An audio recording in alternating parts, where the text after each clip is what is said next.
Welcome back to the channel and welcome back to another edition of the Spurs Chat podcast where Tottenham Hotspur have just gone out of the Champions League. I'm still at the Tottenham Hotspur Stadium. Of course, the game has just finished. Spurs 0, AC Milan 0. We have gone out of the competition 1-0 on aggregate. The fans are not happy, as you can imagine. I've got three very special guests to talk about today's game, to talk about Antonio Conte, and to talk about the future of Tottenham Hotspur Football Club. Back with us, we've got singer Leo the Lion. Leo, how are you? Deflated. Not gonna lie. You know, I know we spoke earlier, Chris, today about my score predictions. You know, I thought we were gonna come out strong today, but yeah, you know, I'm not surprised, which is quite upsetting. But yeah, I'm a bit deflated at the moment. Craig, what are you saying? Well, we've also got channel regular Craig Dearman back with us. Craig, how are you? We'll talk about the football in a minute. Yeah, it's the same as Leo. To be fair, I'm obviously annoyed, but I'm not surprised, even though there was a small deluded part of me that thought Tottenham might actually turn up tonight and do us all a favour, but they didn't. And for me, look, I'm going to save the Conte stuff till later, but he's just so disappointing again. All we've got to play for realistically now is fourth place. He's just another letdown, isn't it? Another letdown. We've also got channel regular entertainer Gary Maloney back with us. Gary, how are you?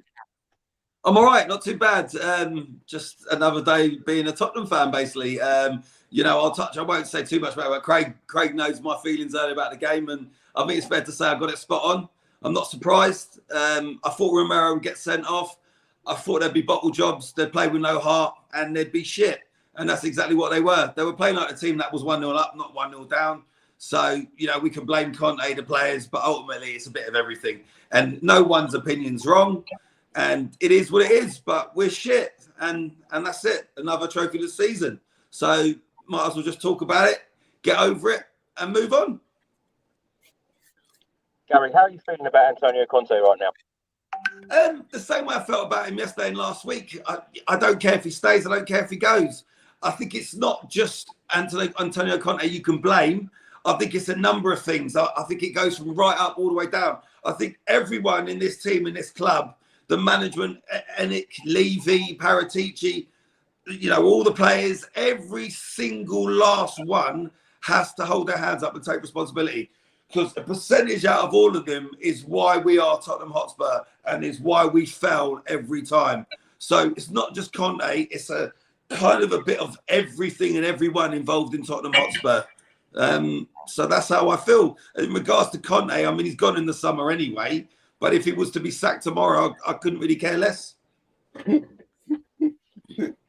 Craig, let's come to you. Elvis writes on the screen now, gutless performance, couldn't care less about a top four finish. We don't progress and play awful football, season over. How do you feel about the performance this evening?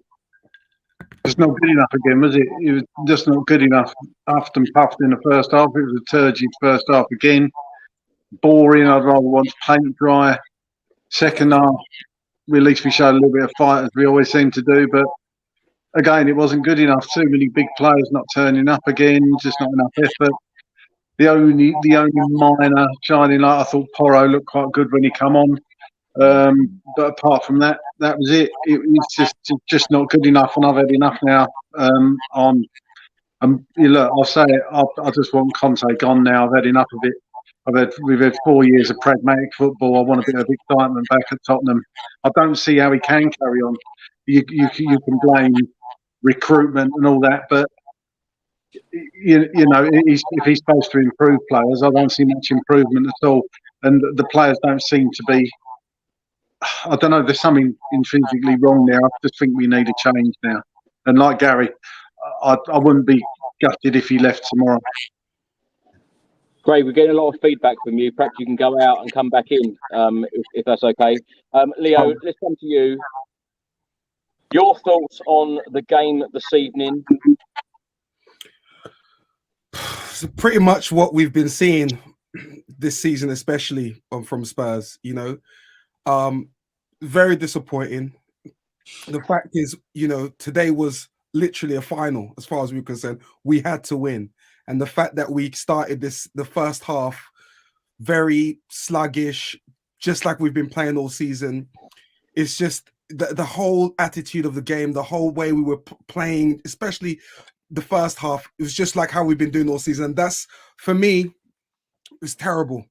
And watching that game today, I think I have to start criticizing Conte now, and the way that we're setting up games, especially when we know that we have to win. Especially what happened against Sheffield last week. We know we have to win that game, but yet for some reason we're deciding to play lesser teams, bench Harry Kane and things like that. Today we needed to win. Today we needed to score at least 2 goals minimum. Okay, and AC Milan, what they're going to come in and doing, right? Defending and making it compact. We should have started off hard in the first half at them. The formation is not helping. I don't think that this Conte system works with these players. I think we need to start attacking, whether he's putting 2 up front, just that 3, whatever he's doing, it's not working. And it was just not. I didn't expect anything different today because I've seen it all. We had the chance last week, we didn't do it. We had the chance previous games, we haven't done it. So what we're gonna expect today is the same shit. It's just frustrating. And I literally have to now, like the guys were saying, if Conte decides to go, and I'm even surprised I'm saying this. If they said Conte is leaving tomorrow, whether he's sacked or he says I'm going, I'll be like, oh well, okay. And I'm a huge Conte fan, and I really want him to succeed.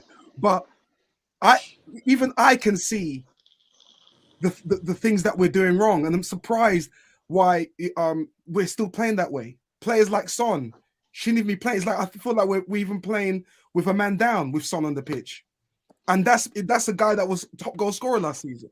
So there's a lot of things that are happening that, as far as I'm concerned, I can see as a Tottenham fan. I'm sure you guys can see as a Tottenham fan, but yet we see the same repeated thing every single week. And like we're thinking, what's going on? Why aren't they making changes? We can see what needs to change, but yet we're still doing the same bullshit. And so the game today, again, we came out, played shit. We got dominated in the first half. We're at home. We're getting dominated. When our passes we're not stringing passes together, we're not closing down. We just look like a dead team, And that's how I felt about the game. And I'm not really. The more I talk about it, it made me angry. So that's how I feel about Spurs today. Shit. Leo, Roy writes here, I'm always on the fence about Antonio Conte, but now I want him out. Yeah. Players are clueless. Where the hell does our club go from here? I've said many times, when you go from Maurizio Pochettino to Jose Mourinho, Antonio Conte, and don't win anything. Yeah. And these last few weeks being up and down, going out the FA Cup last week, now going out the Champions League. Is it time for Conte to go for you? Well, it's not a case of whether it's time to Conte, because look what you said, right? We haven't won anything for how many years? So we can throw the blame at Conte, but really and truly, it has to be the ownership. Like, who are we going to call if we're doing Apprentice right now? Who will we be calling into the boardroom, right? Because people need this. Levy, we've not made the investments. We've not made the right moves to get the players in. We've not done the right things when we should have done to take Spurs to the next level. So we can say Conte out, but whoever's going to come in is still going to be backed by Levy, and all this. It's still going to be the same nonsense. So I think it's a wholesale change. I think we would all agree that we wish the board would spend more money in every single transfer window, particularly under Maurizio Pochettino, not spending a penny in 518 days, taking us to a Champions League final, then end up getting the sack and not fully backed. However, we know that this squad of players can play a lot better than what we have been, and certainly tonight. Absolutely. You hit the nail on the head. We needed to score goals today, at least 2, to go through to the next round. Right. We had 2 shots on target. It's disgusting. You've got Harry Kane, probably one of the best strikers in the world, one of the best strikers in England, and you're not making sure we're not going all out attack. I mean, if this was Pochettino, we'd be going all out attack. We need to get those goals. It's an attacking system. First half, I mean, look, The first half is the first 10 minutes, we're getting dominated. 20 minutes, we're still getting dominated. We're not doing anything. We're not getting any shots on goal. Their keeper didn't really make any saves. Where is the impetus? Where is the movement? Where's the attackment? Where's the urgency? We need to score goals. And yet we're doing this system, playing left and right, not even stringing balls across. Where's Danjuma? What can we do? Son is not really cutting it. Son's been non-existent this whole season, right? I didn't even see him do anything this whole game. I didn't see him do anything since he's been playing. Let's be real. So, and I'm a Son fan, but really and truly, enough is enough. Son has to take a backseat and bring in other players to try and do something. Sheffield United do not have Son. Sheffield United do not have Kane. Sheffield United do not have the Spurs players. We're man to man. We're better than them. Yet they dominate the games. Yet they're able to play better. Yet they're able to have the urgency and impetus to dominate a Spurs team. So, yes, I am going to criticize Conte because at the end of the day, he's got players that can play better. He's got talented players under his wing. But yet, for some reason, he's not getting the best out of them. Whether he's being, what's the word? Stringent in his formula, is like, I'm going to play this way and that's it. Which is not, it's not producing the results. So it's either he needs to change or we need to get rid of him. I agree with you, Chris. It's either he needs to change or we get rid of him. But right now, I don't think he's going to change. So Leo, sorry about there, but why, when you go a man down, admittedly that was a mistake from Romero again, right? But why, when we need a goal, do you bring on Davinson Sanchez and not Danjuma? What is he protecting? Do you know what I mean? Because what's the point? Let me just say, Craig, the fans inside the stadium booed Antonio Conte when that decision was made. I just laughed. Absolutely, it's ridiculous because I laughed. It actually reminded me of Nuno's last game against Manchester United. Yeah, but that's what I'm saying. It's like I think does he want to get sacked? Does he want to have a reason where it's like I'm going and like making these decisions so like he gets sacked or whatever happens? I don't know. But again, like I said to you guys, from a fan's perspective, we can see it, and we're not even managers like that, but we can see the mistakes that are being made week in, week out. Yet the 3 o'clock comes, 7 o'clock comes, whatever time the kickoff comes, and we're seeing the same bullshit. We're seeing the same things that's happening, and we're saying, well, why aren't you changing it? Why aren't you making the substitution? Why are you starting him? Why are we still playing this formation? Why is Spurs still playing lackluster in the first half? Why? Like, why do we play shit in the first half? Why do teams come to Tottenham Hotspur ground and dominate us? Because we're Tottenham. We're Tottenham. That's why. Gary, and we're never going to change. That's Gary, it. Neil Watts here. Damage is beyond repair for Antonio Conte, flat all the time. Now, when Antonio Conte was employed, most Spurs fans were very excited. Serial winner. That's the only manager I wanted. Yeah. Me, I was. Yeah. Serial winner, yes. Only manager I wanted. But, listen, we can make this show about Conte and getting him out and Conte this and Conte that. But at the same time, I looked at a Chelsea team yesterday that are not informed, been playing dog shit. But when the whistle blew, they went for it. Admittedly, they had a bit of luck. They got VAR decisions and everything else, but they were making opportunities. Yes, they fluffed about 30 chances, but from the kickoff, they went for it. When that game started for us tonight, we were shit. Spineless, gutless, bottleless, typical Tottenham Hotspur. We didn't want it. We were playing like the team that were 3-0 up. We were shit. And, you can say it's Conte, you can say this, you can say that. You can say, why did Son start? I don't think it would have been any different if Son didn't start. It wouldn't have made any difference if Danjuma would come on. We're so what do you think it is then? We played shit. So what do you think it is? Because it's these Tottenham. players It's Tottenham. What is it? The atmosphere in Spurs? Is it like it's just Tottenham? It's Tottenham going out the FA Cup last week, losing to Wolves, and then losing tonight. I knew we were going to lose this game. I knew Romero was going to get sent off, and I knew we were going to play shit. We're Tottenham. Is it a curse then? Is it a curse? Is it the top? It's just the way the club is. Listen, look, there's still opportunity we can get top 4, but we have to face reality. And me and Craig spoke all day today, and Craig will tell you, well, what's happening back and forth. And we didn't expect anything else. That's the Tottenham players that we have. Now, you could say they can play better. You could put some of the blame on Conte. You could blame the players. But ultimately, this is Tottenham Hotspur. This is what we do. And as painful as it is, I've been a fan for over 40 years. This is what this club does. Year after year, game after game. They do it all the time. The only time they'll raise their game is when they play Man City. And that's about it. That's the club. You know, forget about tonight. Last week was the big defeat because last week was the tournament that we actually could have won. We were never going to win the Champions League. We would have gone out in the quarters anyway because we lost Romero. Langley couldn't play and everything else. But it would have been nice to have gone through. But losing last week in the FA Cup sums up what Tottenham Hotspur is all about, because we didn't have a great opportunity tonight, but last week we had an amazing opportunity, and it shows how little the team, the manager, and everyone cares. They don't give a shit. What do you think they don't give a shit though? Is it that they don't give a shit? How can you don't? Listen, I'm trying to figure out my head. Listen, I'm on your side. But when you say they don't give a shit, I'm trying to process myself in their situation, saying, yeah, I'll give you a good example. If you went to work every day and worked like that, you'd probably get pulled in the office, had a word, and you probably wouldn't get paid or suspended. Then players can turn up, not show up, and still get paid every week. They don't give a shit. Okay, but they what about leave in other their players? Lamborghinis and their Ferraris and they go home. They don't care. So what about the other players? We lost to Wolves. What about them? They don't give a shit. Wolves, they created chances, didn't take them, sat back, and then we lost it. But don't forget, we rested players so that we could beat Wolves, remember? And then we still lost. This is the team. You know, they're still getting their £150,000 a week wages. Some are on more, some are on less. They don't give a shit about us, the fans. If they did, they would have given more heart tonight and more heart against Sheffield United. No, listen, no.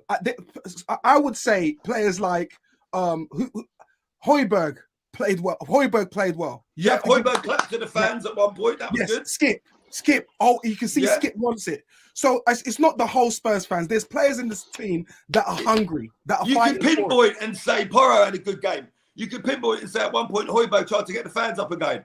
But as a whole, we are Tottenham Hotspurs. This is what we do. This is what we do. We're Tottenham Hotspurs. So how do we change it? Is it Levy? Because Levy's been in here how many years? Is it 20 years? I don't know if you change Levy. I don't know if you change every single player. I don't know if all of us have to change our team or we change the name. But this is Tottenham Hotspur. Well, something has to change. Because Gary, Leighton writes here, I've never been Conte out, but I am now 100%. I feel like a lot of people this evening, particularly inside the stadium, have turned on Antonio Conte. Yeah. A number of fans were shouting things as he walked down the tunnel. I thought Antonio Conte would actually go straight back in. He actually signed a couple of autographs for a couple of fans before going in.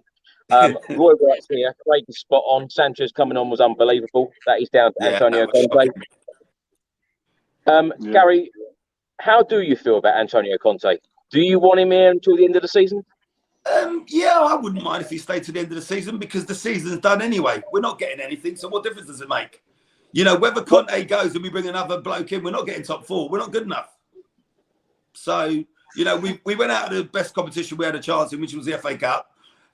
We've gone out tonight, which I knew we would anyway. We're not going to get top four. So whether Conte stays or goes, it's not really going to make any difference in this season. I think we just need to look at next season now. This season's done. Craig, let's come to you. Stephen writes here, disagree with Gary. It's not that they don't care, they do. But they're playing the style that is strangling our inspirational players, period. I agree with that. I do agree. I think they're playing in a certain players. It's like they got the shackles on. Kane, Son, all their attacking players. What happens when we play Man City then? Yeah, I know. But what I think what it is. What didn't help today, and what I don't understand, unless he was injured, another mistake by Conte, in my opinion. You get 3 substitute windows, right? He takes Perisic off in the 50th minute, right? So that's 1 sub window used, and then he did the Kulu one. And I can't remember the other one off the top of my head, but Richarlison, right? So he can't even bring Dan Juma on. No. So if you're going to take Perisic off, do it at half time because you can still have your 3 windows there. So that's another mistake for me. How is that? How is that right? Was somebody injured? Well, yeah. If he was injured, he should have come off at half time then, Perisic. Yeah. Because he come off on the 50th minute. if they knew he was injured, should have took him off. Or make a double sub. If you're going to bring Sanchez on, bring him on. But for Christ's sake, bring on Danjuma when you need a goal. I just don't understand. Why are you bringing Sanchez on full stop, Craig? Why are you bringing Sanchez on full stop? Yeah, Well, somebody in the comments said he can head the ball. Yeah, usually in the wrong bloody direction. Yeah. So, no, I think because this name got sent off. Romero got sent off. That's why Sanchez came on. Well, but Leo, we're 10 losing. minutes to go. 10 minutes to go, and you're losing the game where you need a goal. You're not going to bring Sanchez on, are you? What for? You take off Kulusevski to bring on Sanchez. I didn't even know why. I thought he was going to take off Son. I thought he was going to take off Son. Son was. You take on Kulusevski, who had more impact than Son. Yeah, which was surprising. You might as well, Leo. It weren't like a league game where you could rescue a draw and that's it. This is a cup game. You might as well if you're going to lose 1-0, you might as well lose 4-0. But go for exactly. It. You know, you still had 2 defenders on. You could have Porro in the middle with Davies and Longley. And then gone Kulusevski on one side, and you could have changed it up. But why bring on a defender? I don't get it. I don't get it. Mental. Darren was here. Antonio Conte is speaking now, saying it was equal and we could do much better in the offence. Saying we were 100% committed. Leo, can I just ask how you're feeling as a Spurs fan right now? Again, another year without a trophy. And we are now in the situation where we are chasing that top 4 spot.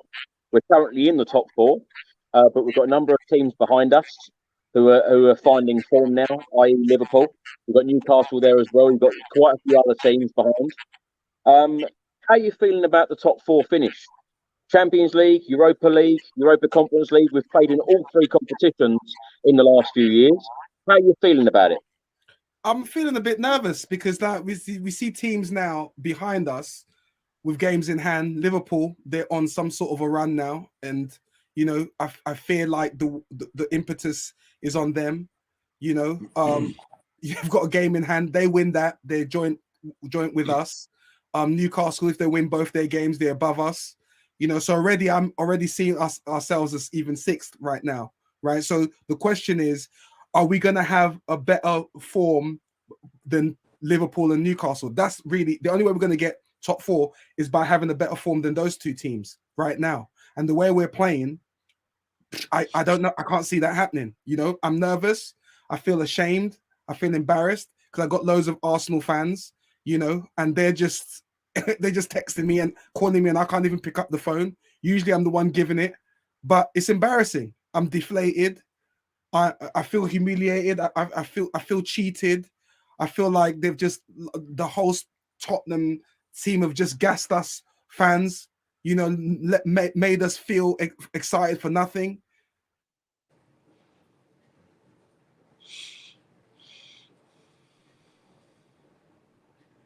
Gary, same question to you. How am I feeling? Not surprised. I almost feel like I knew it. Without a trophy. Oh, just the same as every other year. I felt like, no different, just numb, just the same. This is what we do, Chris. Yourself. Listen, look, let's be realistic. Let's be honest about it, right? I mean, Craig, you and me spoke earlier about it. We're never going to win the Champions League, right? We know that, okay? We got lucky in 19. We got to the final, okay? But ultimately, all we wanted to see, like Chelsea yesterday, we just wanted to see the team to go out and go for it. That's all we wanted. That's all we're asking for. Yes, Conte made some silly substitutes and everything else, but, if a team's playing good and they're going for it, even if you go down to 10 men, like what Romero did, I'm just answering your question still, Chris. Even if you go down to 10 men with Romero being usual Romero, you can still win that game. You can still go for it. If you've got enough fight and passion, like what Chelsea did. Chelsea are not a good side this season. And you saw a perfect example of a team that's not very good going for it. We didn't do that tonight, We didn't do that against Sheffield United. We did it a little bit in the first half against Wolves, but then folded. So another year without a trophy is just another year being a Tottenham fan. This is what we do. I mean, 2008 I was there, 1991 I was there. Am I surprised we've not won the FA Cup since? Not really, Chris. With our management, you can't even say we haven't spent money and bought players in and out because look, sometimes about fight and desire. Everyone's been saying about Chelsea, they've spent X amount of millions, their shit, everything else. They still went for it yesterday and got a result. At the end of the day, it was set up for us. We was only losing 1-0. We could have turned that game around. We all, I would like to think we all know we wasn't going to win the Champions League, but we could have had a good go. Unfortunately, the majority of the players just don't seem interested. Whether or not they haven't got the technical ability, or they don't care, or possibly they're being told to play a certain way by Conte. But we've seen this season, sometimes they can up their game and play. So we know they're capable of it.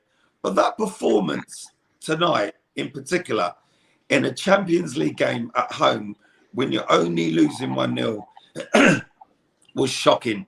Sorry, my throat's gone from all the shouting, because it was horrible. We had, 2 shots on goal. It was pathetic. It really was. Particularly when in the press conference, Heung-min Son said this is Tottenham's biggest game of the season, and that is the performance we got. Yeah. Gary, here's a question for you.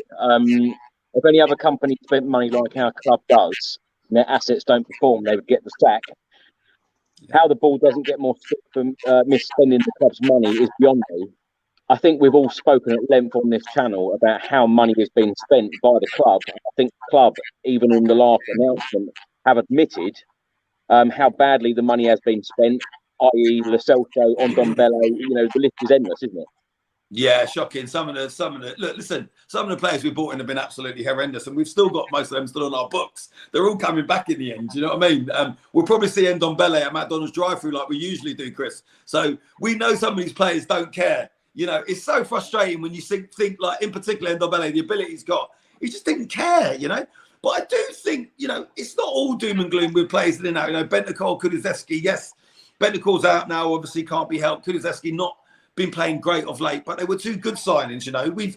We've got some good results, and we can play well. And under Poch, when you think, look, we didn't really bring many players in, at least we used to go for games.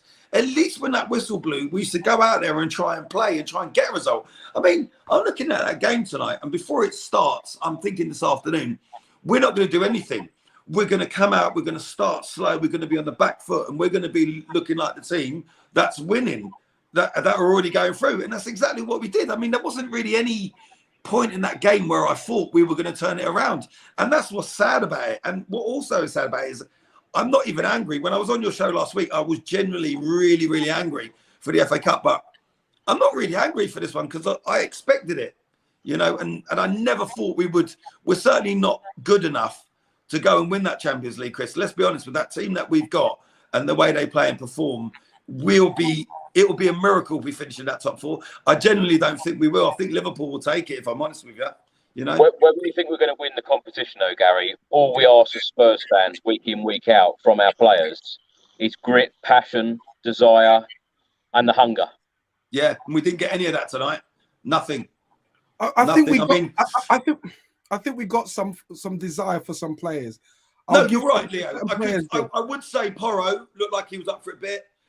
Kane ran his socks off. But ultimately, as a team, we didn't play like a team, like what Chelsea did yesterday, like what a lot of teams you see. Sideward, backward passes, Son taking one too many touches. I mean, Craig touched on it earlier, but why are you starting Son anyway? I mean, I said this, but do you think it's the system? Because I think it's the system. I just think it's silly. Twice you don't start Son, he scores a hat-trick and then comes on and scores a goal. So why don't you stick with that? He's out of form. Bring him on after an hour or so. It's weird. Well, it's just... Let's get on to talk about the starting 11. Craig, let's start with you on the starting 11. I think it's what we all expected, actually. 4-string goal, the back 3 of Romero, Lengland, Davis, the wing-backs, Emerson and Perisic. In midfield, Skip and Højbjerg, and in the front 3 of Kulusevski, Son and Kane. Subs this evening, Austin, Whiteman, Tanganga, Sanchez, Pedro Porro, Sarr, Devine, Danjuma, Lucas and Richarlison. Craig, what you expected? Yeah, totally what I expected, to be fair. I'm not going to argue with that starting 11, because that's probably what I'd have picked, to be honest with you. Some people would have said Richarlison should have been given another chance, but he hasn't been very good of late. And in fact, when he came on today, which we'll come on to later, the first thing he did was just run into the goalkeeper. He just seems completely angry when he plays all the time. I think if he's just started thinking about his game rather than just looking angry. And he just seems like a very angry person to me. He does. You know, I think he just needs to concentrate on his football. Spent 60 million on the geezer, and we haven't really seen anything from him yet. He's had enough. No. I say he hasn't had enough chances. He hasn't had a run, has he? But you would 2 goals. That's it. 2 goals in the 2 goals in the competition that we're out of. I would have expected to see something by now, to be fair, and he's just not done enough for me. But then again, a lot of them haven't. And when you go back to the transfer window, just going back to what we was talking about before about the players we've bought, I think we was all pretty pleased with the last transfer window. I still think we was probably a player or two short. We could have done with a Bastoni or whatever, but. As on the whole, you think, well, okay, we bought 6 players. They're all decent players. Perisic, we all thought was going to be good, but again tonight, Perisic, I thought was rubbish. To be honest, it wasn't good do at all enough. I think he's just. I mean, he's 33 now, still a fit guy, but I just think he's lost something. He just wasn't good enough. So many players. I think Kulu didn't have a very good game tonight. But do you know what, Craig? Kulu hasn't had a good game for a long time now. You know. No, he hasn't. Whether the injuries he got has affected him, but the thing is, I think he misses Bentancur as well, because I think they were quite good with each other, weren't they? I think Bentancur. I think Bentancur is a huge. When Bentancur plays, we look like a different team. Yeah, we were good with him.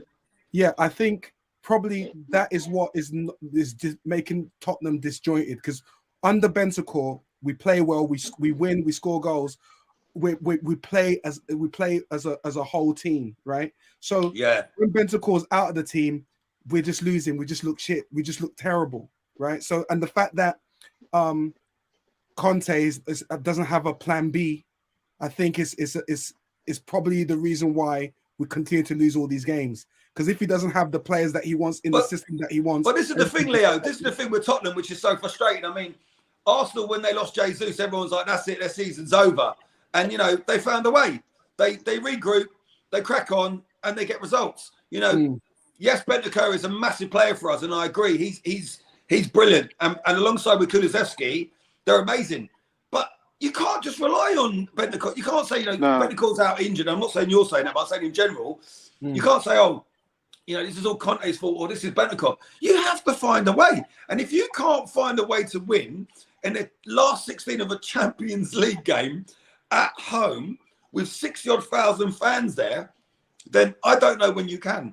So what are you saying, Gary? Are you saying that the I know you said earlier is Tottenham, but are you saying is that the players are not doing enough, or would you not say it's what they're being told to by the management, like the formation? No, I think it's a bit of everything, because if it was what they're being told by the manager, why have we pulled off some good results sometimes? I think it's just some of it is technical ability. They're not good enough. And some of our players aren't good enough because we've got some basic players. You know, Ben Davis, Dyer, all these sort of players. They're just average players. Are they worse than Sheffield United, though? So again? Are they worse than Sheffield United? No, should have been good enough. Didn't they? Should have been good enough. Sheffield United wanted it more, whereas we didn't. That's why we lost. So we can have lesser players, but it's the I know you, and I agree with you with the technical ability, 100%. But then if you don't have the technical ability, then you must have the drive and the passion and the commitment. Yeah, and that's what Tottenham don't have. And you know, too many times in big games, and I'm not just going to single out, you know, Ben Davis and, you know, Romero and whatever for getting sent off. It's players like Son and Kane and all of those players. They all have to take responsibility. None of those players ever show up in big games when it matters, in finals. You know, everyone's saying about, oh, Kane's got to lead to Man United. Everyone feels sorry for him because he's wasted Tottenham and never wins nothing. He's had more than enough opportunities to show up in finals and he hasn't. So it's a responsibility and it's a blame to everyone, to Conte, to the board, to the players. It's a bit of everything. And that's why I think no one's opinion is wrong. Because, you know, Leo, you'll have opinion, I'll have opinion, Craig will, everyone on Twitter and everyone on Facebook. But ultimately, it's just everything that is around Tottenham Hotspur. And it is to a certain extent, we're almost jinxed in cup competitions and stuff. We just can't find a way. And I think some of that might get to the players on the pitch, and there might be a bit of psychological going on there. I don't know. But that game there, I don't understand why they're not up for that game. They're 1-0 down. There's a last opportunity to win a trophy. And I mean, do they not care? Are they not good enough? I don't really know the answer. It's just Tottenham. Well, the thing is, I'm watching the game and I see how Tottenham play. We get the ball and we play it back, left, right, play it down the wing and stuff like that. There's very few times where we have the ball in the middle where we're trying to probe through, do incisive passes through the middle, right? Sideways, backwards. Yeah, because we've got no playmaker, Leo. That's well, this why. is no it. one. So if we don't have that ability, then we're losing a way to penetrate a team, right? It's like we're either going to the left and right, and when we go to the right or left, we don't have the players that's going to give the final balls. So we feel blunt, right? It's like there's no opportunity for us to go through and score the goal through in the center because we don't have the creative player. And when we do go wide, we don't have the ability for players to cross it in. So the thing about what's going on, what I saw in this game and what I've been seeing in most games, we don't have that ability where we can play in the middle. 1-2 passes, quick, incisive passes, direct passes, straight to feet, so that someone who's playing central can run through on goal. And you know what? We don't score goals like that. Bottom line is as well, and I think we can all agree, we're playing boring football. Our football is really boring and painful to watch. You know, and it has been. It has been for most of the season. I think you're right, Gary. Pick out the Man City game and briefly the Leicester game when Son came on and got his hat-trick. Every single game we've played, we've been pretty boring and really shit to watch. But don't you think, like okay, look what Steve from Florida, and this is what I said. Do you not think it's the system? It is a system. You're dead right. That comment on the screen there, he's dead right. I mean, Leo, right? I'll tell you what it is. What I've written here for the first half. This is my highlights for the first half, right? Sure. No cohesion, no penetration. The passing was dreadful. No impact. Final third poor. Kulu cross is not good enough. Milan looked comfortable. No pressing, going through the motions, right? And the only other two things I wrote down from the first half. 16 on minute 16, Romero gets a yellow card and misses the next game with a stupid tackle, and on the 21st minute, Lenglet gets a yellow card and misses the next match. And that's all I saw in the first half. I mean, that's it. Was there anything, Gary? Nothing. Did you see anything in the first half? Leo, did you see anything else? No, everything that you said there, I agree with. I mean, when you're talking about Romero, I should start putting bets on Romero to get yellow. I'm like, he's going to get a yellow card. He's going to get and he always does. Well, I said he'd get sent off today, and he did. Well, there you go. You're right. Oh, every time things like this, we can see it. So, is it that the management, a team, when they come on the Monday and they sit Romero down and say, "Look, bro, like you've got 7 yellow cards in a row. Like what the hell? What are you doing?" Or are they just not saying anything? And then look, he had a yellow card, like you said, in the 16th minute. They're not telling him, okay, now careful, we can't lose a player. We have to win. I think he should have been subbed off anyway. Well, he's on yellow. You know, 9 times out of 10 he's going to get sent off. So just take him off and make the change, isn't it? That's easy. It doesn't make sense. It just does not make sense to me. No. Do you think there's an element of teams have found us out now with the way we play and know we can only play one way? Do you think there's an element of that? Absolutely, because like I said, I know how we're going to play. And I know Jesus Christ, my mum knows how we're going to play. My mum says to me, "Son, are you still watching Tottenham? You're not wasting your money going anymore." Right, son, I say, "No, Mum, I haven't been for the last few games." "Good, don't waste your money, son. Just get the result on the TV." And I say, "Mum, sometimes I have to watch it because I've got to go on the Chris Cowlin show." She goes, "Well, just when you're on the shows on them ones, watch it, son. But don't waste your money no more because you've spent thousands." And I have. I have. The fact we're not adaptable, Leo's dead right. And exactly what the comment on the screen there says. I just think we're too predictable a lot of the time. Yes, we are. Do you know what I mean? Milan would have said they attack down the flanks. They've got no other way of working it out. They can't play through. Painful to watch. We are. We're so slow. And Son in particular. I remember the days of Son. He'd get the ball, bang, he'd be off. He's almost thinking too much. He's doing a bit like what Sterling does now, and waits too long. By the time he's fought, he's lost the pass or he's lost the shot. it's just it's painful to watch. But the thing is, it's like the question you asked, Craig.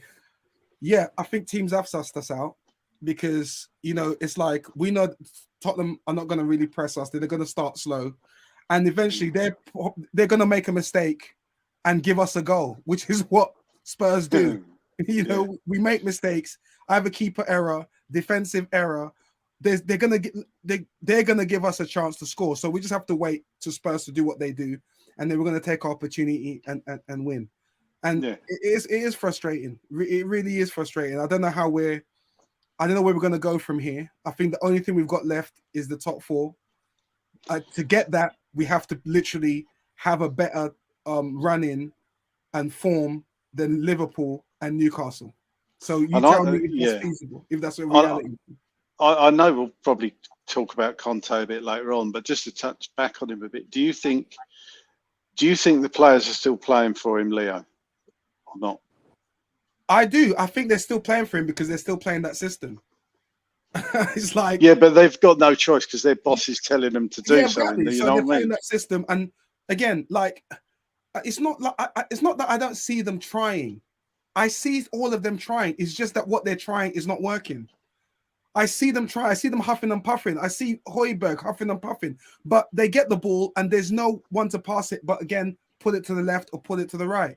There's no someone that's going to grab the ball, dominate the midfield, do incisive passes through balls. Just some sort of invention. Someone that's going to take the ball, run past a few players. We don't have that. We don't have that ability. We don't have no one in our team that's able to create something from nothing. It's like I didn't even see where the goals was coming from today. I didn't know where we were gonna, what we were gonna do. I didn't know who was gonna bring anything. If it's not Kane, who's gonna bring it? Like I said, Bentancur is not there anymore. So who's gonna bring something? Son's not playing good anymore. The defense is dodgy as hell. We got Fraser Foster. I mean, he did good saves today, but for me, he scores. He dives after the fact. For me, like someone shoots and he dies next week, and so things like that is just frustrating. It's the whole thing. Today's whole game was pure frustration, and I feel sorry for the Spurs fans. I really do, because look, it was raining out there. Everyone's pouring down. I see the fathers with their sons. Like, put it this way: there's fathers out there that have had kids, and these kids are now teenagers, and they've not had any glory, right? Yeah, that's me. That's me. When that game ended, my son punched the sofa 5 times, went swearing upstairs, and then my wife was like, "That's your fault." And I said, "Don't blame me." I said, "I'm not kicking off. I'm used to this. I knew we were going to lose today. I pre-warned him. We're losing, and Romero's getting sent off. I pre-warned him before it happened. But this is what he's going to have to suffer." I'm old enough, luckily, to have seen a trophy or two, but ultimately, he might live his whole life not seeing one. But that's it. If you choose to support Tottenham, you're not choosing for glory. But Gary, did he choose?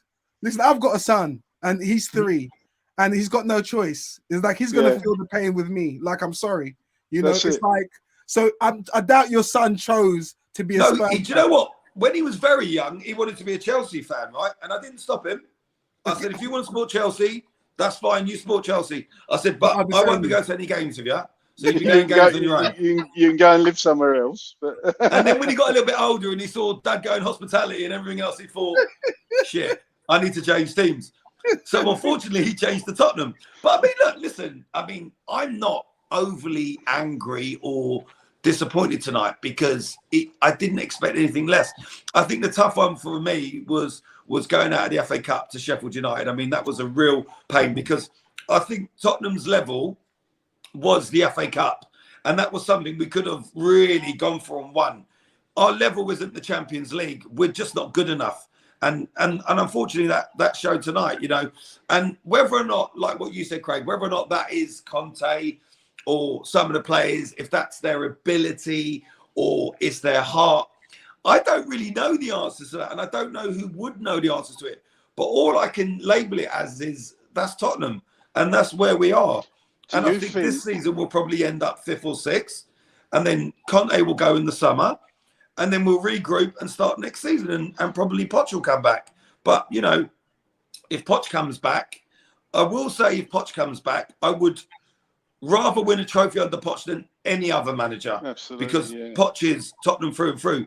But again, if he does come back, we could be just in the same situation with the same players playing the same football. So we have to be careful what we wish for. I think it would be a bit different. Hopefully, I'm a bit deluded. But do you think it was really interesting what you said about the Tottenham curse, right? Yeah. See what you both think of this.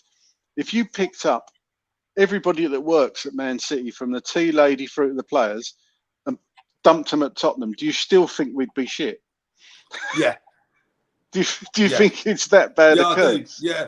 I think it's going to be, honestly, Craig, and I didn't really think this season we would win anything. I thought we had a good chance in the FA Cup, but I generally can't see Tottenham winning anything for a very, very long time at the moment. With the football that we're playing right now, I can't see anything because our football is just not good enough, mate. I mean, let's be honest about it. What we saw there tonight was awful. We had a bit of an all right first half against Wolves, but before that against Sheffield United was awful. You go back to being knocked out by Forest, knocked out by Colchester, knocked out by Middlesbrough. It's the same Tottenham, just a season after season after season. We got lucky getting to that Champions League final, but I'm not regretting it, and I'm grateful for it, and thank God we did. But we still didn't win because we're Tottenham, And I think that's just where we are at the moment. We are the bridesmaid, not the bride. We're the nearly team, the nearly club. But the thing is about tonight is the same thing with Tottenham, which I've always noticed. Do you know when we get right to the death and we're losing the game or we're going out, we always get that chance, don't we? Harry Kane got that header and you think, oh, we nearly did it. But it's typical Tottenham. They go up the other end and hit the post. I mean, it's just laughable tonight. I think I'm more laughing at the team than actually angry. I was angry against Wolves, Craig. You know that because we were messaging back and forth. That annoyed me because we rested players to win the Premier League game, which we then lost.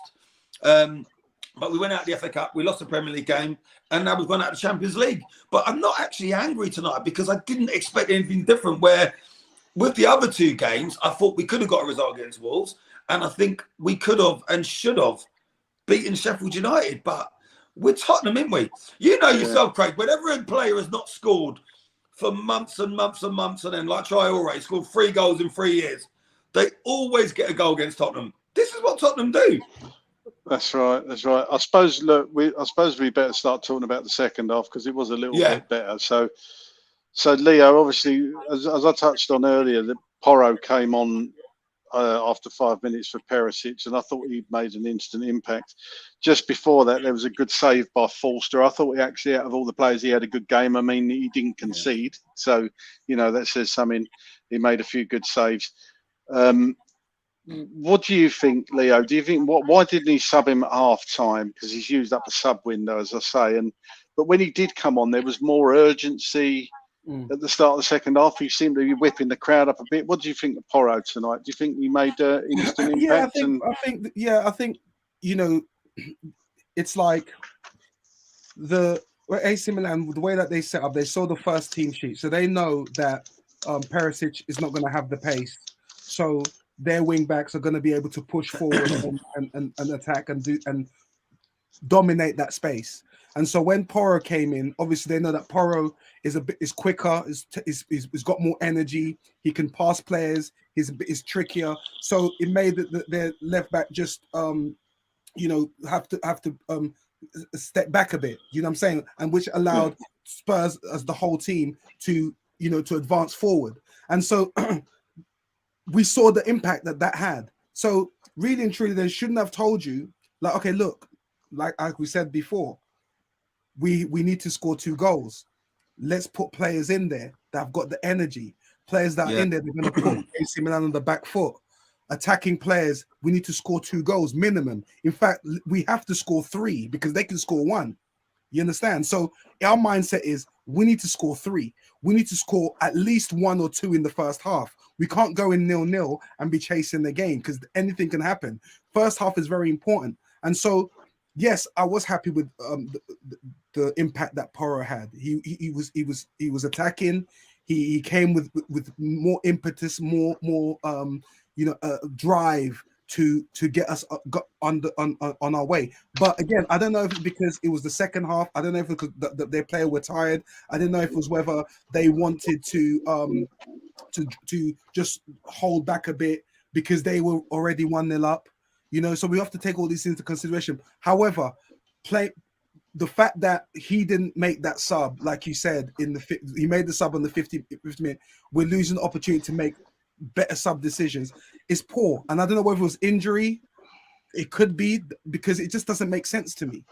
It really doesn't. No. So a lot of, like I said, a lot of decisions that are being made that we can see are wrong are being made. So yeah, we have to ask ourselves, what is the agenda here? Is there like some undercurrent agenda that the fans are not privy to, but the club are on? The fact that I'm even going to go back a bit by sacking Mourinho in the final, or making silly subs like this, or Sanchez and all these things. Is there an underlining of things that is going on in this club that we are not privy to? Because we're just thinking, spend money. We need to win. We need to win cup. They might be thinking, well, we've got contracts to do. We've got deals here. We need to make money here. It's a whole different thing. It's a business to them. You know, so a lot of this doesn't make sense to me. So, yeah, to answer your question, that substitute, it kind of baffled me. But again, it's not nothing that I'm not surprised with Spurs this season, especially. So, yeah, Chris, we were just talking about when Porro come on and the impact he had, and I suppose it was he welcomed by the crowd when he come on? They seemed pleased with his first few runs there and a few crosses. He put a few good ones in, didn't he? He did. He played well tonight, and it's just, you know, we should expect him to play well, though, Craig. The amount of money that we've paid for him, and of course, all of us wanted a brand new right wing back in the January transfer window, which we got. But just a couple of minutes before that, Diaz with a chance, good save from Forster. Craig, what did you make of Forster's performance this evening? Yeah, we were just mentioning Forster, actually. I personally think he had a pretty good game. I mean, he didn't concede. He did pull off a couple of saves. I never feel quite as confident. Like Leo said, I think it was Leo anyway, he said he seems to react at the very last second. And you think, oh, he's not seen it, and then he's down. So he's obviously, reactions are pretty good. But, you know, you can't really tar him with the same brush tonight. When a goalkeeper keeps a clean sheet, what can you say? He's done his job, essentially, hasn't he? It's not like he's... He did two great saves today. He made some good saves. Like, very rarely does a goalkeeper influence the attacking play. Someone like Ederson or Alisson, you know, long through balls, the ability to put the ball on a sixpence. But I thought Forster was all right tonight, to be honest with you.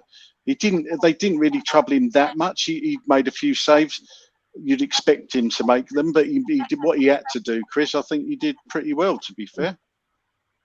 I would say Forster and even Emerson had a good... Emerson was all right, yeah. Emerson was all right. He had a lot of pace, Emerson. He was going for it. I do like Emerson. He's definitely the most improved player, I would say. So, yeah, definitely. Yeah. I know you guys have touched on this already, but in the 64th minute, Pierre-Emile Højbjerg, the first test for the AC Milan goalkeeper this evening, and that is, of course, when Pierre-Emile Højbjerg looked towards the south stand, tried to G all of the fans up. Yeah, got them. Leo, let's come to you. You know, when you know that this is a key game, we've got to score at least one goal to take the tie to extra time and penalties. 64 minutes before we tested the goalkeeper. Yeah, it's shocking. So I don't know whether I'm not going to blame the players. I'm not. The more I think about today's game, I have to look at content, look at the tactics, and look at the system that we're playing, because he knows that it's 60-something minutes and we've not made an attacking play. So he knows that this formation is not working. He knows that whatever AC Milan are doing, they're nullifying our attack. You understand what I'm saying? And so, what changes is he doing to make sure that we are going on the front foot? What changes is he making to know that we need to score 3 goals? And he's not doing that. And 64 minutes, you're asking for Højbjerg, who's a holding midfielder, to be taking a shot on goal. It's disgusting. And that's not his job. It's not for him to be shooting on goal. That's not his duty. But that's what he's doing, and that's the 60. And he had the best chance of apart from Kane's header, but he was the one, and it was a chance that he actually created himself. It wasn't like a through ball. It wasn't like good play football. It was just him getting the ball at the edge, controlling it, using his strength, beating some players, and cracking a shot off. And it was just terrible. And I have to look at Conte now, and I have to look at the whole tactics and system, and I have to put the blame on that today. And I'm not even going to look at the players. The players, for me, I believed worked hard. I saw players running. I saw players giving everything they can. But with that system that Conte's put out there and what it's asking them to do, it's like, what are you going to do? Get to the wing, get to the wing, cross it. No one's there. If you watch Match of the Day, I promise you, or if Match of the Day is on today, I promise you, they're going to highlight how many times we got down the right, and that you see how many white shirts. Even I was watching it with my mum. My mom was even saying, "How come there's no white shirts in the box?" I'm like, "Mom, what do you know about football?"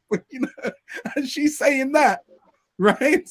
And what they will show you, so many chances we had. There's no one in the box to put it in, and it's not like Conte can't see this. We can see it, but yet nothing is happening. Yeah. So it has to be Conte. It has to be the system. It has to be. And we ain't scored for 3 games in a row, Leo, as well. It has to be the system. You can't just say it's the players. You can't just put it's the players, because you have the players need to be in a position to score. The players everything. I get it. I'll get what you're saying, Gary. But the players need to be... Let me tell you why it's everything. Because Chelsea have been shit this season. Graham Potter has changed the system every other game. Every game he's played with a different system, okay? Every game. Yes. And they still went out, and they still went out there yesterday and showed some fucking balls and some fight and won the fucking game. What we did is start the game like bottle jobs and end the game like bottle jobs. Regardless of Conte, Levy, Enick, anyone. It's the players, it's the manager, it's the fucking club.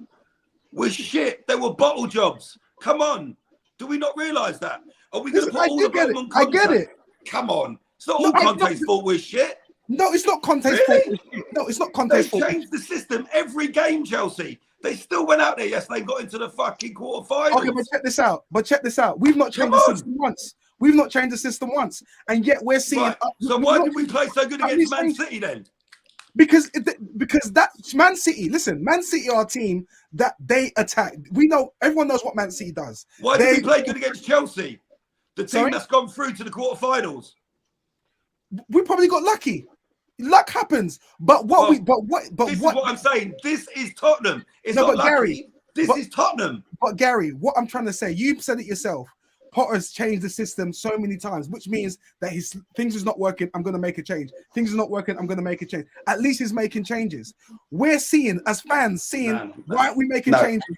And the system. No, I don't. I'm sorry, but I don't agree with that whatsoever. Not one bit. I'll tell you for now. Whether we make changes or don't make changes, the team that is selected and goes out on that pitch need to fucking turn up and play. That team tonight did not turn up and play. I hear you. It doesn't matter if we're doing 4 at the back, 5 at the back, 2. But we haven't done 4 at the back or 5. We have not done that. So at least let's see that. It doesn't matter.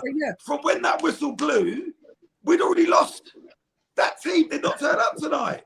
Yes, they didn't turn up tonight. But what I'm saying is, you change the system. Let us see the system change, and then we can say they turned up against Man City. They turned up against Chelsea. They turn up when they want to, and when they want to play shit, they'll play shit.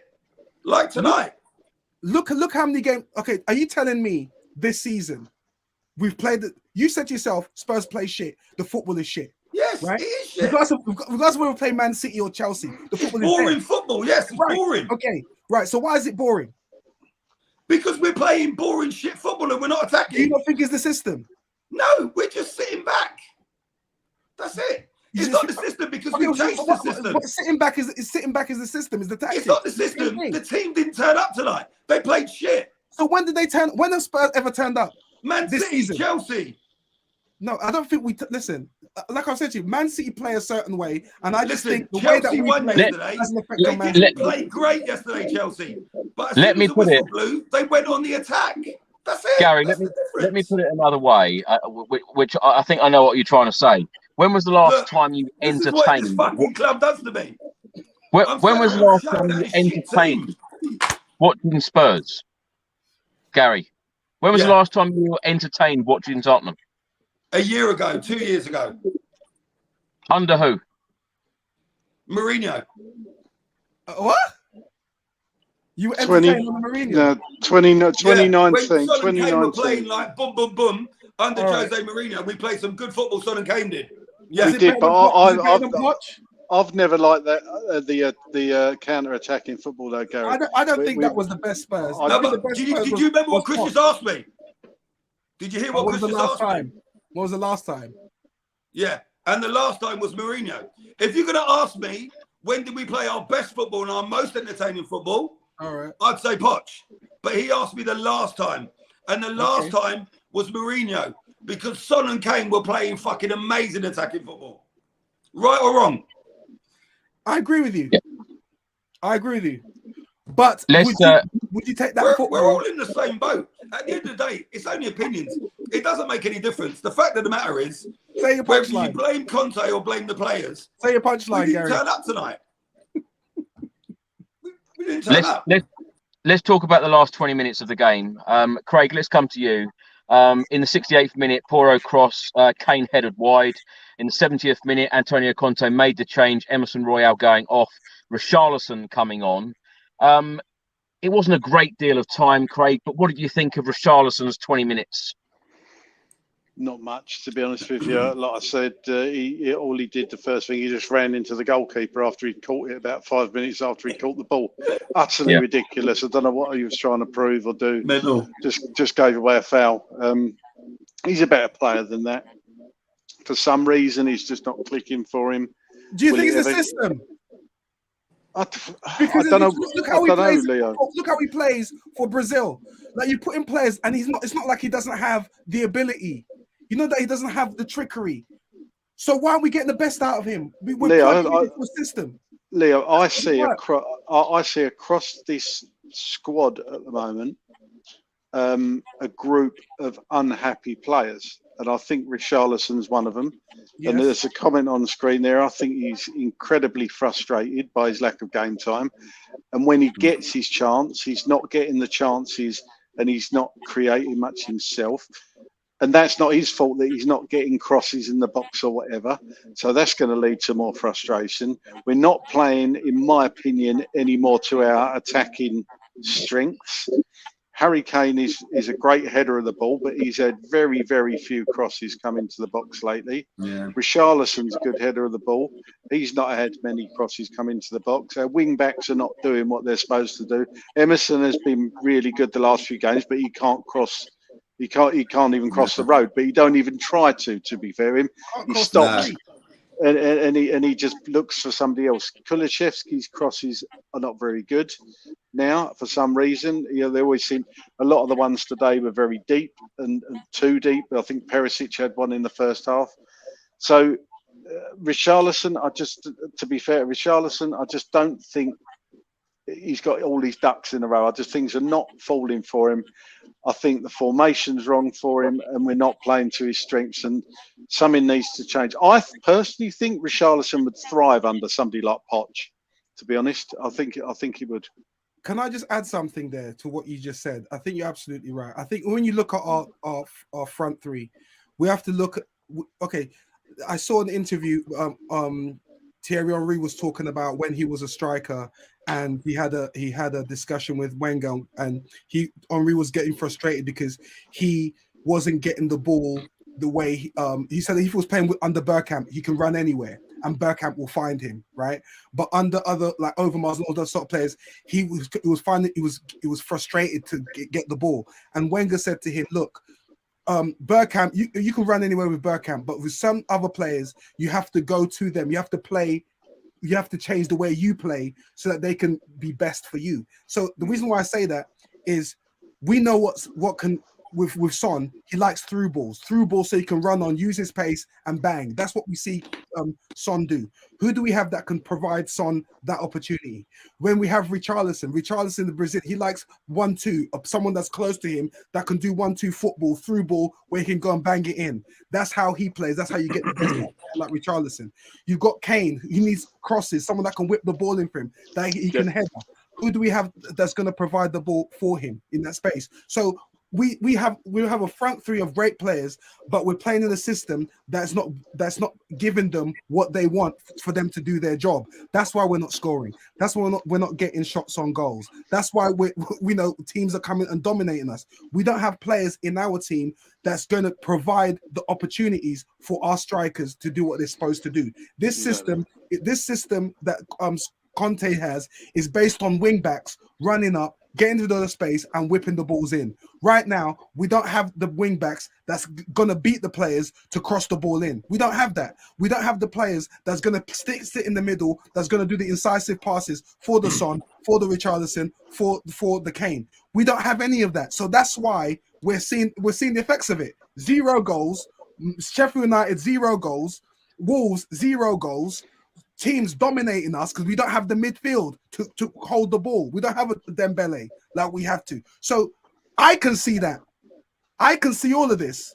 So you're trying to tell me Conte can't see it? Are you trying to tell me the whole training team can't see it every Saturday or whenever they go training, they can't see it? Do you think that when they don't watch the games, the tapes, they don't see the fact that they don't have no one in the middle doing those balls? Is it supposed to be Højbjerg doing that through pass? Is that his job? That's not his job.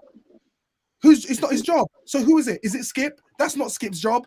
But we can see it. Isn't there someone in the Spurs under 21s? There must be someone in there that you can bring in. There must be someone. You're trying to tell me that this is all we have? Go and if anybody watching is in the comments, because I generally don't know the answer to this, but how many shots on target have we had in the last 3 games? Because I reckon it's less than 10. Yeah, not many. I might be wrong, but when you hit the bar or post, does that class? No, don't count. Target? No, because it doesn't. Less than 10. I'm sure it's less than 10 because we didn't have many against Wolves, did we? But I think Son is just a shadow of himself, man. I mean, like, I remember Son, even under Mourinho, he'd be down that left wing cutting in. He wouldn't think twice. That goal he scored against Arsenal, curling it in. He's just a shadow of himself, mate. Whenever he gets that ball, he's on it too long. He's thinking too much. He's got 0 confidence, and it's such a shame to see. But a massive mistake starting him. I don't know why he started him tonight. I think if you leave him on the bench and you bring him on after an hour, might have been different. But it's all ifs and buts, isn't it? At the end of the day, I mean, look, Son should have been on the substitute bench, and Romero should have been taken off when he got his yellow card. But listen, Danjuma, Gary. Why are you not? Danjuma should have come on when Kulu come off, or even before that. But look, you have to blame Conte. We could have still probably lost anyway. So I get it, but listen, we are playing teams that man to man, we have got better players, right? We have got better players. The players that we have should be playing better football than what we're playing. The players that we have can string 5 passes together, but we're not doing it. Why? No, because the players. To be honest, I think we were lucky to only be 1-0 down anyway. We should have been 3 or 4-0 down in this time. But that's my whole point. From the first leg.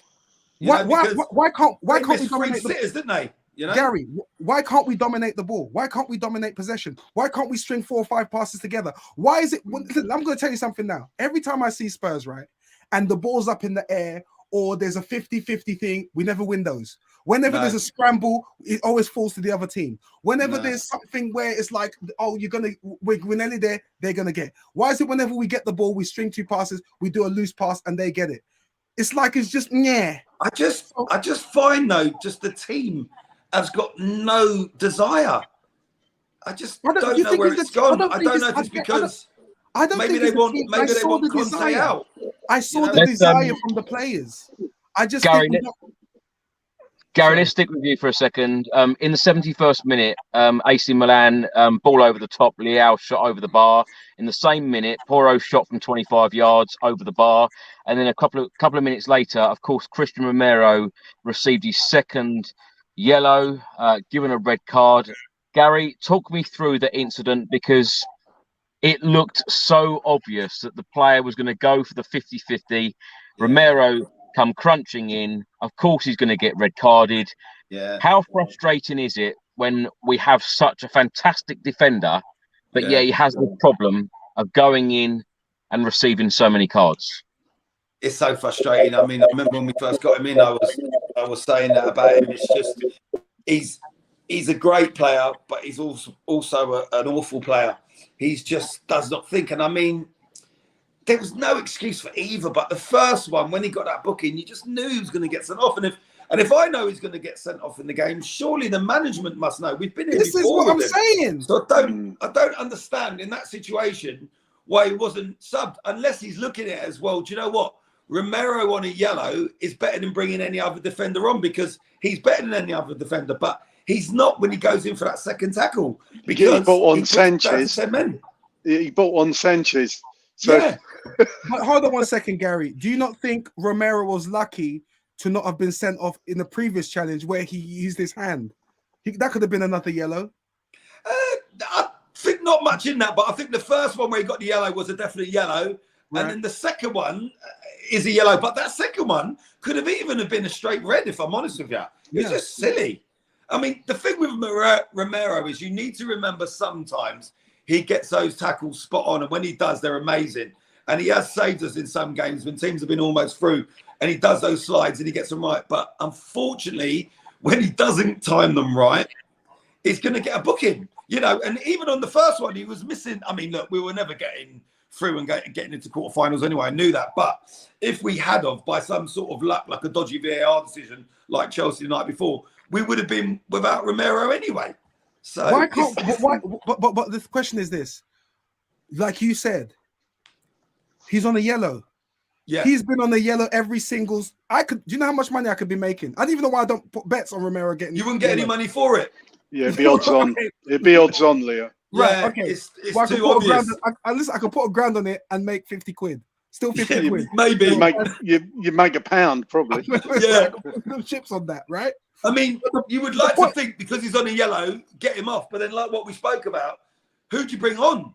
I mean, that is when you really see Tottenham for who they are. When you've got a player that goes in for tackles like that, but he's a World Cup winner, and you think to yourself, he's on a yellow, but him on a yellow, you kind of got to maybe stay with him because anyone to replace him is even worse. So it's a difficult situation we're in, unfortunately. Yeah, well, you know, we like Conte said, probably we need more windows. Maybe as Spurs fans, where our hopes are too much for where we are right now, for what we're expecting Conte to achieve. Leo, it's the effort, mate, isn't it? No, we've covered it. It's the effort. If that team, in my opinion, was capable of showing effort, I think we all say. Are you saying we're not? I can't see when you say we're not showing effort. I'm looking at the players and I'm seeing. I don't think so. Effort. I'm seeing Simon Davis put in the effort. I'm seeing Højbjerg put in the effort. There was no effort tonight.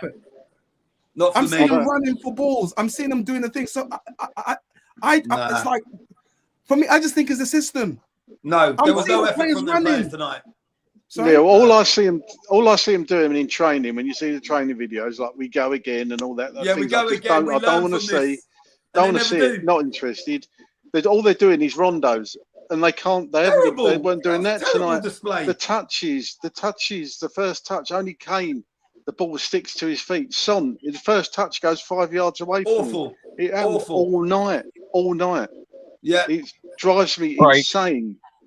Craig, in the 83rd minute, Kulusevski came on off and Sanchez came on. The fans weren't happy by that stage.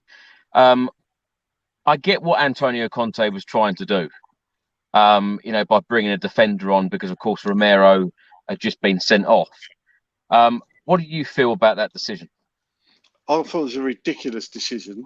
I would have understood if he'd brought on Sanchez to show up defence, but also brought on an attacker, or not even took Kulusevski off. I just think at that stage, Chris, there was less than 10 minutes to go of normal time. Yeah. We had, in my opinion, 3 defenders on the pitch still anyway, or people that could play there. You had to go for it. I just don't get why you're bringing him into a cauldron like that game. Yeah. When he played crap the other week. Awful, wasn't he? I just don't get that decision. I totally agree with the fact. I personally can't see what he was trying to do. He was just replacing like with like, which you'd normally do, but you don't do it, in my opinion, with less than 10 minutes to go in a game where you need goals. I just don't understand that decision. I think it was wrong. I just think that was wrong. That was the icing on the cake for me. That's when I just walked away and didn't watch anymore. Because as soon as he brought Kulu off and brought Sanchez on, I thought that's it for me. You know. Yeah, indeed. Leo, let's talk about Harry Kane's chance in stoppage time. Very, very nearly got a goal for us. Well, you know, like I said earlier, it's like playing to our striker's strengths. You know, if you whip in a good ball, for some reason, Kane is always going to get a chance. You know, we know the stats. Whipping a ball, for some reason, Kane can get his head to it, direct it a goal. He's one of the best in the world at doing that. And we got so close. And we're expecting it because AC Milan are going to be sitting back. Tottenham need to press. We need to get the goals. We need to, and we had the opportunity to be pushing players forward, even though we were a man down. So again, I felt that we were going to get a chance. Whether we were going to get the goal, I don't know. Even though we had Romero off, there was probably about 5% of me was thinking, oh, could this be another last minute Champions League? It's the hope that kills you, mate. Yeah. I thought, could this be it? Maybe. But you know, it's a little too late. It's just too little too late. We should have started so attacking in the first half. We practically lost the game in the first half. It was gone. Yeah. We should have gung ho.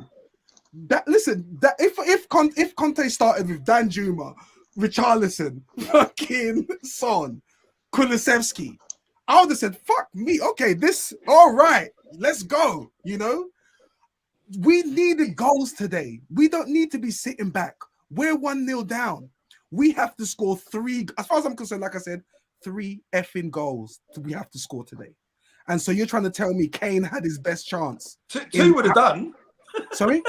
Well, 2 would have done. But I'm saying 3 because they could have scored 1, right? So my team talk is they're gonna score, so we need to score 3. And I'm amazed they didn't score, to be honest. That's the crazy thing, isn't it? We're talking about us. We didn't concede. Yeah. We didn't concede, right? Yeah. But we didn't create enough to win. We didn't concede because AC Milan did not really have to score. AC Milan knew that we had to attack, and we didn't attack. So it was easy for them. They didn't have to do much. But they're gonna conserve the energy. They were expecting us to attack. We didn't attack. They had possession of the ball, but they're 1-0 up. What's the point? They're not gonna attack us because they know that we're good at counter. So they're not gonna attack us. Right? No. So they know that. So we should, as all the fans what's the capacity of Spurs? 63. All the 63,000 fans, all the fans across the world knew that Spurs have to come out the blocks hard and fast and attacking. The fans, Chris, the fans didn't seem that loud in there either, though. Listen, really. Gary, would you have been loud? You already said you gave up. Yeah, would you there have was been loud bits, today? but that's what I noticed with the Chelsea game yesterday. Them home fans, which pains me to say it, but from the first kickoff, soon as the whistle blew, those Chelsea fans were singing and going for it. The Tottenham fans didn't really do that. Can I just interject? I just put on Sky Sports News and it says Antonio Conte says he will wait until the end of the season to meet Chairman Daniel Levy. Yeah. And resolve his future. That's it. Summer, like I said, summer. That's of course if Levy don't sack him. Yes, I mean there is that possibility. Yeah. I mean, if Levy sacks him, would you say Levy's done the right thing to sack him because Conte's got poor results, or? Do you know what, Leo? To answer that, I'm sitting here right now, and I think it's going to be potluck whether we get Champions League football, we get Europa League football, Europa Conference League football, or no European football at all. My guess and my hunch and an educated guess would be that we will end up in the Europa League. That's what I think. I just feel that this club is not going in the right direction again under a different manager. I feel for players like Harry Kane. If I was Harry Kane in the summer, I'd probably want to leave. I feel that everything is going wrong. I think that this is another year without a trophy, which I'm extremely disappointed with, gutted about, actually. I've said hundreds and hundreds of times on this channel, how can you go from Pochettino, Jose Mourinho to Conte and not win anything? What next? Crazy, isn't it? When you think we waited 72 days for a manager Yeah. From sacking Jose Mourinho 6 days before a cup final, it took us 72 days to bring a manager in. Then, of course, Nuno didn't work out. You bring Conte in, and then you think you're going to finally get over the line. You're finally going to get somewhere. I tell you what, the Spurs fan base, and I think I speak for a lot of people here, not everybody, but a lot of us, if we had taken the FA Cup seriously, and we were sitting here thinking that we have an FA Cup tie against Blackburn in the quarterfinals to then go through to the semi-finals, we will all feel that we have a real chance of success. There is no 100%. Chance of any success now this season. We're all now wondering, like Craig's just said, who's our manager going to be next season? Where are we going? What's the direction? What's the ambition? I feel like we're going around in circles. It is here we go again. That is what really, really disappoints me this evening. It's not about going out of the Champions League. It's lots of things which I feel very, very disappointed about. Yeah. And I agree with you 100%. You've just summed it up in that whole statement, because where are we going to go? It's like we're in limbo. And the fact is, if Conte goes, that means we've got to rebuild again. We've got to do all this whole thing again. And a manager's going to come in and say the same shit. Oh, we need time. I need to bring in my own players. This is not my players. I need to put my own system in. I don't know. I mean, look at what my guy's done in Manchester. He's come in. The Manchester now were awful for a few seasons, but he's come in, galvanized the team. They've won a trophy. We could have done that. We could have done that. But for some reason, we're not. So like I said to you, the question I said to you earlier in this, if we were doing The Apprentice, who would you be bringing back into the boardroom? Who would you be bringing? Would it be Conte? Or would it be the players? Or would it be... I don't think there's enough seats in the boardroom. Yeah. Some are big standing at the back. Who do you think it needs to be sacked here? It has to be, like what Gary's talking about, the Tottenham thing. But the Tottenham thing, regardless of Conte, regardless of Pochettino, regardless of Mourinho, Ennick has been, and Levy have been the thing that's been continuous. So if anything has to change, it has to be them. It has to be. It's just, it's so sad, it's got to the point now where it's so disheartening. And Chris is right, and I spoke to Craig earlier about it. And for me, I think it's going out of the FA Cup. I think that was it for me. This season is just for me, just a write-off. And I think the way we approached the FA Cup and the team that we put out, look, it's not to say even if we put our best team out, we would have won anyway at the moment where we're playing. But the way we looked at that FA Cup tie and the team we put out, the arrogance of us thinking we could just stroll it and be as bad as we were. And then, Wolves away. I know you went up there, Chris. And then tonight, the biggest game of the season so far, Champions League, last 16. And just so poor. Just like no interest. Like it's just, the fans don't ask for much. Look, we don't win trophies. We know that. We're Tottenham fans. But the least we want to see is a bit of attacking, front foot football. And we're not even getting that. And look, if that means Conte leaves or gets sacked, then we'll bring Poch back, so be it. If it means getting out some of them deadwood players, so be it. But something massively needs to change. But I really genuinely, I don't even know what it is now. I'll tell you something. I'll tell you something, Gary. What surprises me is the fact that the club will allow this situation to carry on, and shocking. With Antonio Conte stating what he has just said, what Craig's just read out, of we will resolve this situation at the end of the season. What I would like to know is season ticket renewals will be out very, very soon. How on earth are you going to convince people to renew their season tickets when they have no idea of who the manager will be and whether we'll be playing no European football, Conference League, Europa League, Champions League? I think the club are going to have a big challenge on their hands there. How do you think that, Chris? How do you think that? Because Spurs fans, it's a drug. We're addicted. Even if we finish seventh, to some, Leo. I know a lot of Spurs fans. I know that there are very few people that I know that go to every single game, home and away, regardless of whether Spurs are in the Premier League or if we were playing at Rochdale on a Tuesday night. I then know a lot of fans who only go when we are doing well and we are winning. Yeah. There are a mixture of fans that I know.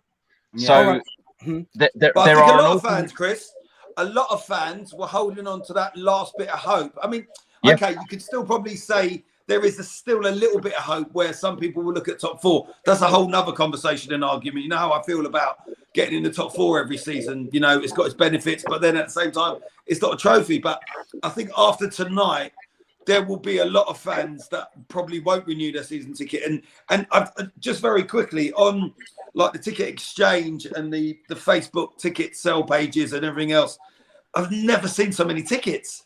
There's so many. There never used to be so many tickets available where people are saying can't make it because of work, illness. Maybe some of them are genuine, but maybe a lot of them is they just can't be asked to go anymore now. Yeah, You know, especially after tonight. So Yeah. can I just quickly say something quickly? Cool. I actually know who I'm going to bring back into the boardroom. It's going to be the Spurs fans, and I'll tell you why. Because I think we're too soft. I think we say it ourselves. How many years until we've not won anything? We should be rioting. 2008. Right? Do you think Arsenal didn't have it? Arsenal, look what Arsenal did. Yeah. They roasted the whole Arsenal. They didn't care about Arsenal. They roasted them. But we are too soft. We're not showing with our feet. We should be having banners out saying 18 years, not just a few sections saying anything out. There should be the whole Spurs fans should stand up and say enough is enough. I think you're right, Leo, but I think and we're not doing that. I think tonight will be a little bit of a turning point as well, as Chris will tell you, because we are out of the Champions League now. We're out of the FA Cup. We went out of the Carabao Cup. Top four, I think, over the next few weeks is going to look more and more difficult. And I think it will start to sway like that because people will just think, well, what's the point of having Conte here? We've gone out of the Carabao, we've gone out of the FA Cup, we're out of the Champions League, we're not getting top four. Are we showing our voice, though, as much as other teams like Arsenal fans, like Man United fans, are showing their disgust? With Arsenal, even when they wanted Arteta out and stuff, they were still winning the FA Cup. But that's my whole point. Look, boys, in my opinion, I've said on it before, if Conte wanted to stay, he would have signed a contract. Why wait until June? It's absolute rubbish. It's absolute rubbish. What is the point in him seeing out his contract? He's going to be going through the motions. Of course, he's a professional guy. And I don't doubt that for 1 second. He's a professional guy. He's a winner, and he'll give 120%. But to some degree, he will know. It's like, you know, if you know you're leaving a job at the end of the season, it don't matter now. Like you say, we're out of everything, and it's just top four. In my opinion, we know he's going. You get rid of him, and you get in somebody who's going to hopefully get that new manager bounce, and hopefully get us top four to end the season with a little bit, a tiny bit of happiness for me.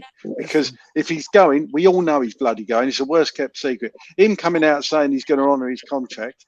That's all he's saying. He's staying till June. He hasn't said I'm gonna. He might have. Somebody else has said. To be honest, I think it's very unfair on the fans. It is. By us all knowing, you know, who our manager's not going to be next season. I don't like the situation whatsoever. Just to clear the game up, Spurs had 54% possession to AC Milan's 46%. Shots, Spurs had 9 to AC Milan's 14. Shots on target, Spurs 2, AC Milan 3. Corners, Spurs had 6, AC Milan had 0. Fouls, Spurs 18, AC Milan 12. Now, I just want to put the question to you. Craig, I want to start with you on this. Just give me your pros and cons to Mauricio Pochettino possibly replacing Antonio Conte. Pros and cons, God. Well, the cons for me is people, and this is. Look, I'm going to give you my opinion, not what I've read online, because my opinion is not going to be the same as everybody else's. Yeah, that's the thing. The cons for Poch, you could say, he gave us some great times, but he didn't. Ultimately, he was a failure because we didn't win anything, right? The pluses for me with Poch far outweigh the minuses. I think, as we know, he didn't buy any players for 518 days. We all admit he wasn't backed. Personally, I think if he is backed under Levy and get the players in he wants, I personally think he could work well with this squad. I think we've got the players to change the formations up, like Leo said. I think there's a formation there that you could work with the players we've got to produce that more attacking football that we all want. And don't forget that Daniel Levy in his statement said, words to the effect, free-flowing attacking football. We haven't had that for the last 3 managers. I'm sorry, but we haven't, and that is not what Tottenham's about. Not free flowing, definitely not. No, Poch would bring that back. As I said the other night, he would galvanise everything in the club. There'd be a feel-good factor. And as I've said before, again, I believe, and I truly believe this, he's the only man on this planet that would keep Harry Kane at this club. And that for me is one of the best reasons, because we've got to keep Harry Kane. We must keep Harry Kane. I know Daniel Levy said in the past that he will not sell to a direct rival. It looks like the only place he would go would be Manchester United. It's not up to Kane what he does unless he goes on strike and really kicks up a fuss. I could never see him doing that. If Daniel Levy does not want to sell to Old Trafford and Manchester United, he will not sell, regardless of that. Now, look, Kane could run down his deal. Absolutely, but we'd still have Kane for another year. But I genuinely think if Poch came back, and I know there's going to be mixed views on this in the comments. Some people want him back, some don't. I'd have him back tomorrow in a heartbeat. If it was me, I would. And tomorrow, Daniel Levy called Conte in and got rid of him and said, "Thank you very much, but we're going to part company." On the phone to Poch, get him back for the weekend. And look, we've got how many games left? 12, 13 games left. We can make top 4 if we get that better feeling, because it is a shocking feeling around that club at the moment. You can just sense it. It's not just the fans, it's in the players. It's across the whole thing. And if that doesn't change, this is just my opinion, but if that doesn't change, as Chris said, we're going to be playing Conference League football, or at worst, no European football. And God knows what effect that would have. We need to act, and we need to act now. And Daniel Levy really needs to think about his next move, because in my opinion, it's pointless keeping Conte at the club now. Leo, just very quickly, because we've got a few other things to talk about. Just very quickly on the Pochettino rumours. If Conte does leave at the end of the season or before, is Pochettino the right replacement? Yes or no? Yes. He knows the teams. He loves Spurs. The fans love him. He's coming with more experience. He's won something now, so he's a winner now. He can come and instill something. He plays attacking football. I'm sure that he could probably even get something out of Ndombele when he comes back. You never know. Maybe we never know, because it's like they'll ban him from McDonald's. Yeah, because think about it. There's a player in there somehow. There's a player in Ndombele, so maybe he can. We know what Ndombele does. He's a guy that can feed the players that we have. So yes, I would welcome Pochettino back, because at least if we don't win anything, at least I can enjoy the football. At least I can see some goals. At least I can see some 1-2 passing. Right now, my footballing is just dead. Embarrassing. So yes, Poch, please.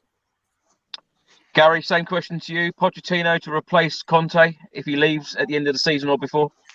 I'm not a massive Poch fan, if I'm honest with you. Don't get me wrong, I love Poch and everything else, but just that one niggly thing about him, was the Champions League final for me.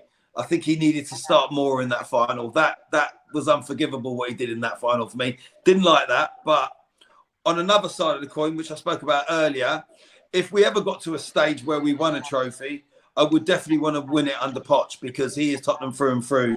I think also what Craig and Leo both touched on, we would be playing attacking football. It would be a lot more fun to look at. Admittedly, some weekends we'd probably lose 5-4, but we would have some great football. There'd be good games. And I think, like what Kane mentioned earlier, it probably would be the one thing that would keep Harry Kane. But I'm not very sentimental like a lot of fans are. And look, there's nothing wrong with being sentimental. There's nothing wrong. We spoke about this before, Chris, when you said, Eriksen back. I didn't want Eriksen back. There's no right or wrong answer with this, Poch could come back. He could lift the team. If he got back, it could work out really well for us. There's just a few things with bringing Poch back where I'm just a little bit apprehensive about. But if it got to the point where Conte's out, I wouldn't particularly want Tuchel to come in, as good as he is, because it's another ex-Chelsea manager. So if that was the choices, which it probably would be, for me, bring Poch back and see where we go from there. But it'd have to be backed. Otherwise, you're getting Poch back with the same team. And I don't know if that's enough for us to progress and win something. You see, that's the problem. And I just want to say it one more time, because it will always live in my memory not playing Lucas Moura in that final, because he did score as a hat-trick in the semi-final. So I think he deserved more than enough to start that game.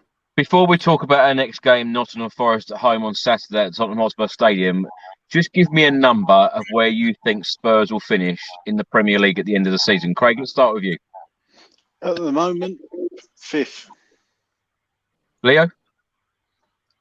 I'm going to give the Spurs fans hope. I think maybe 4th is the situation. I think maybe Conte purposely lost us this game so that we can focus on going for top 4. So I think Liverpool are still in the Champions League, are they? I don't even know. But yeah, they got a 3-0 deficit, didn't they? Is it? Okay. 5-2 from the first game. Yeah.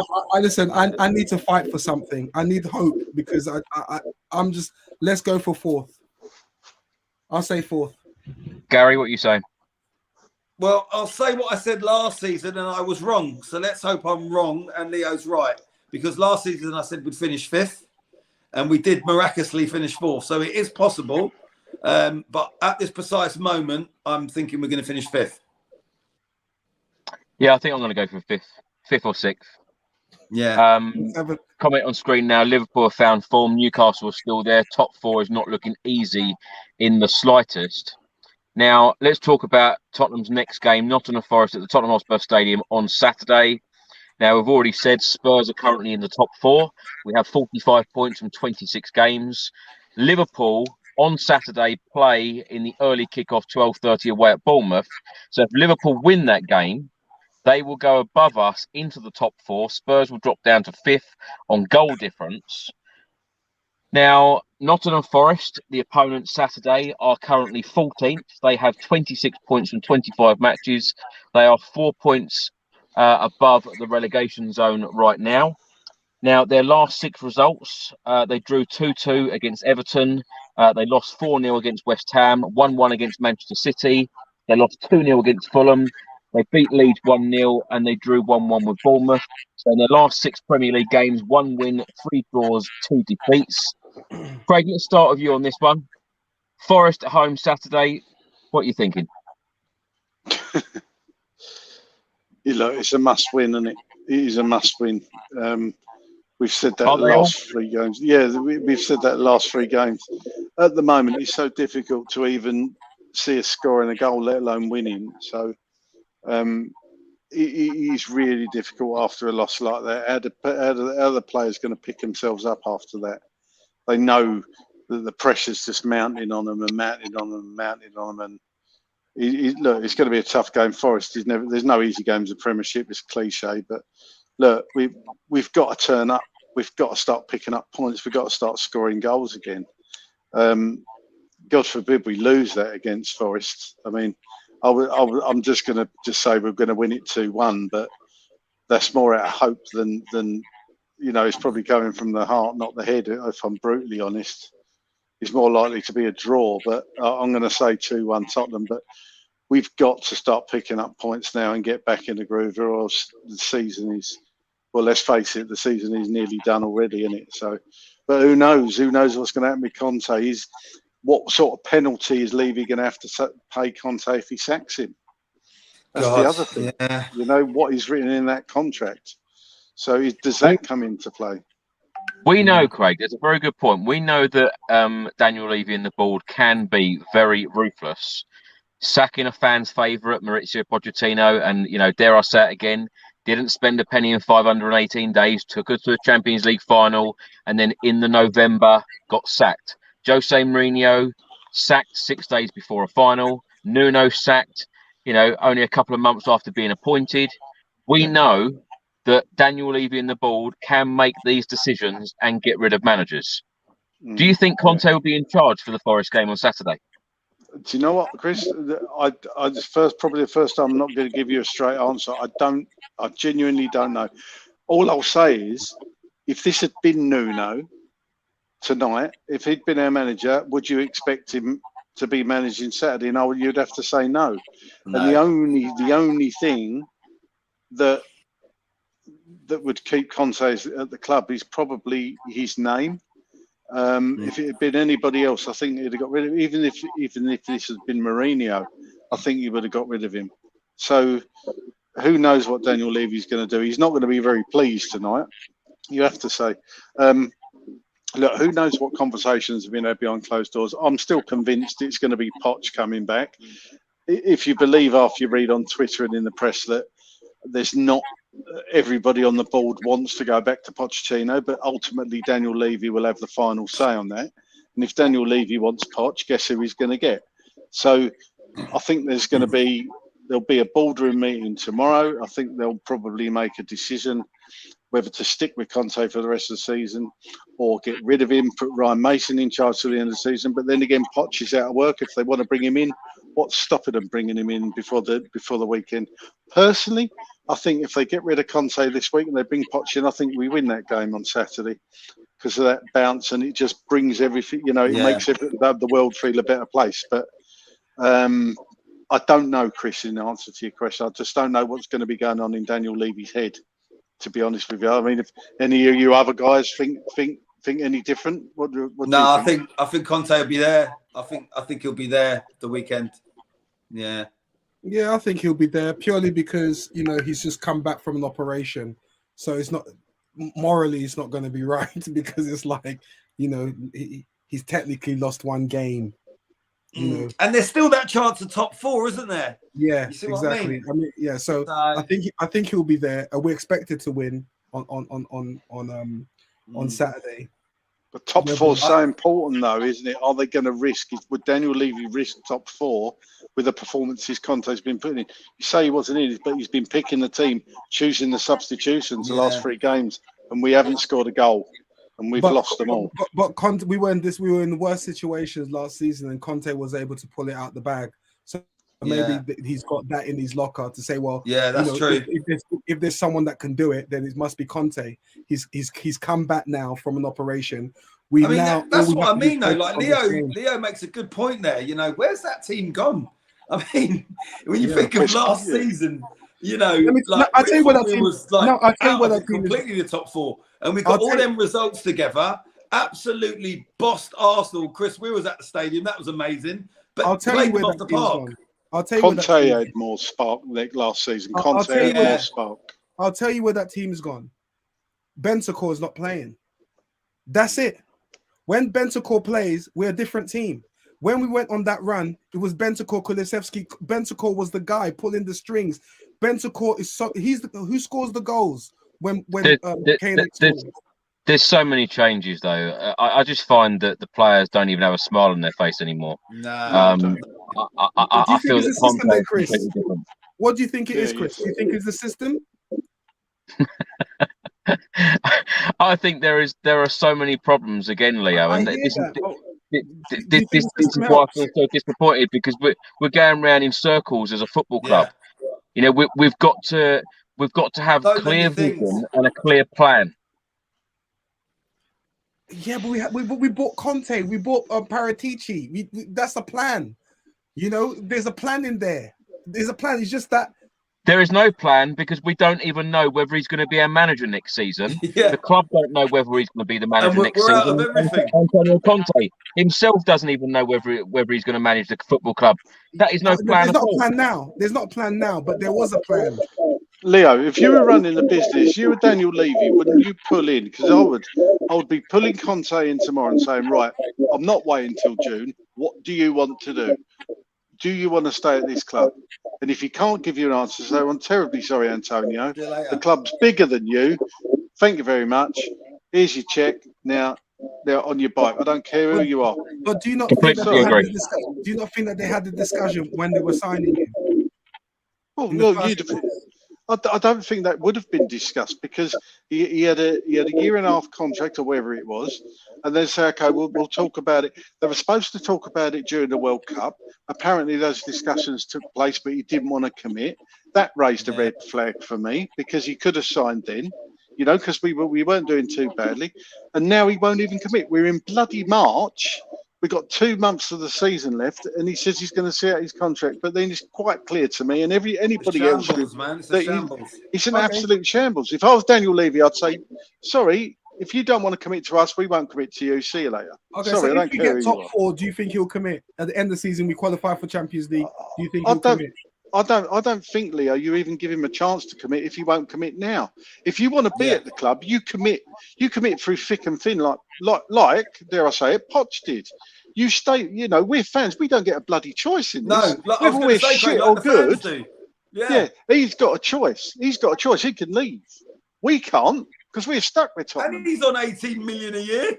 But do you think he's thinking, why am I going to stick when the board are not bringing in the players that I want? Why are we having to do all these dodgy deals, bringing in players that I don't want? Why am I going to be in this situation?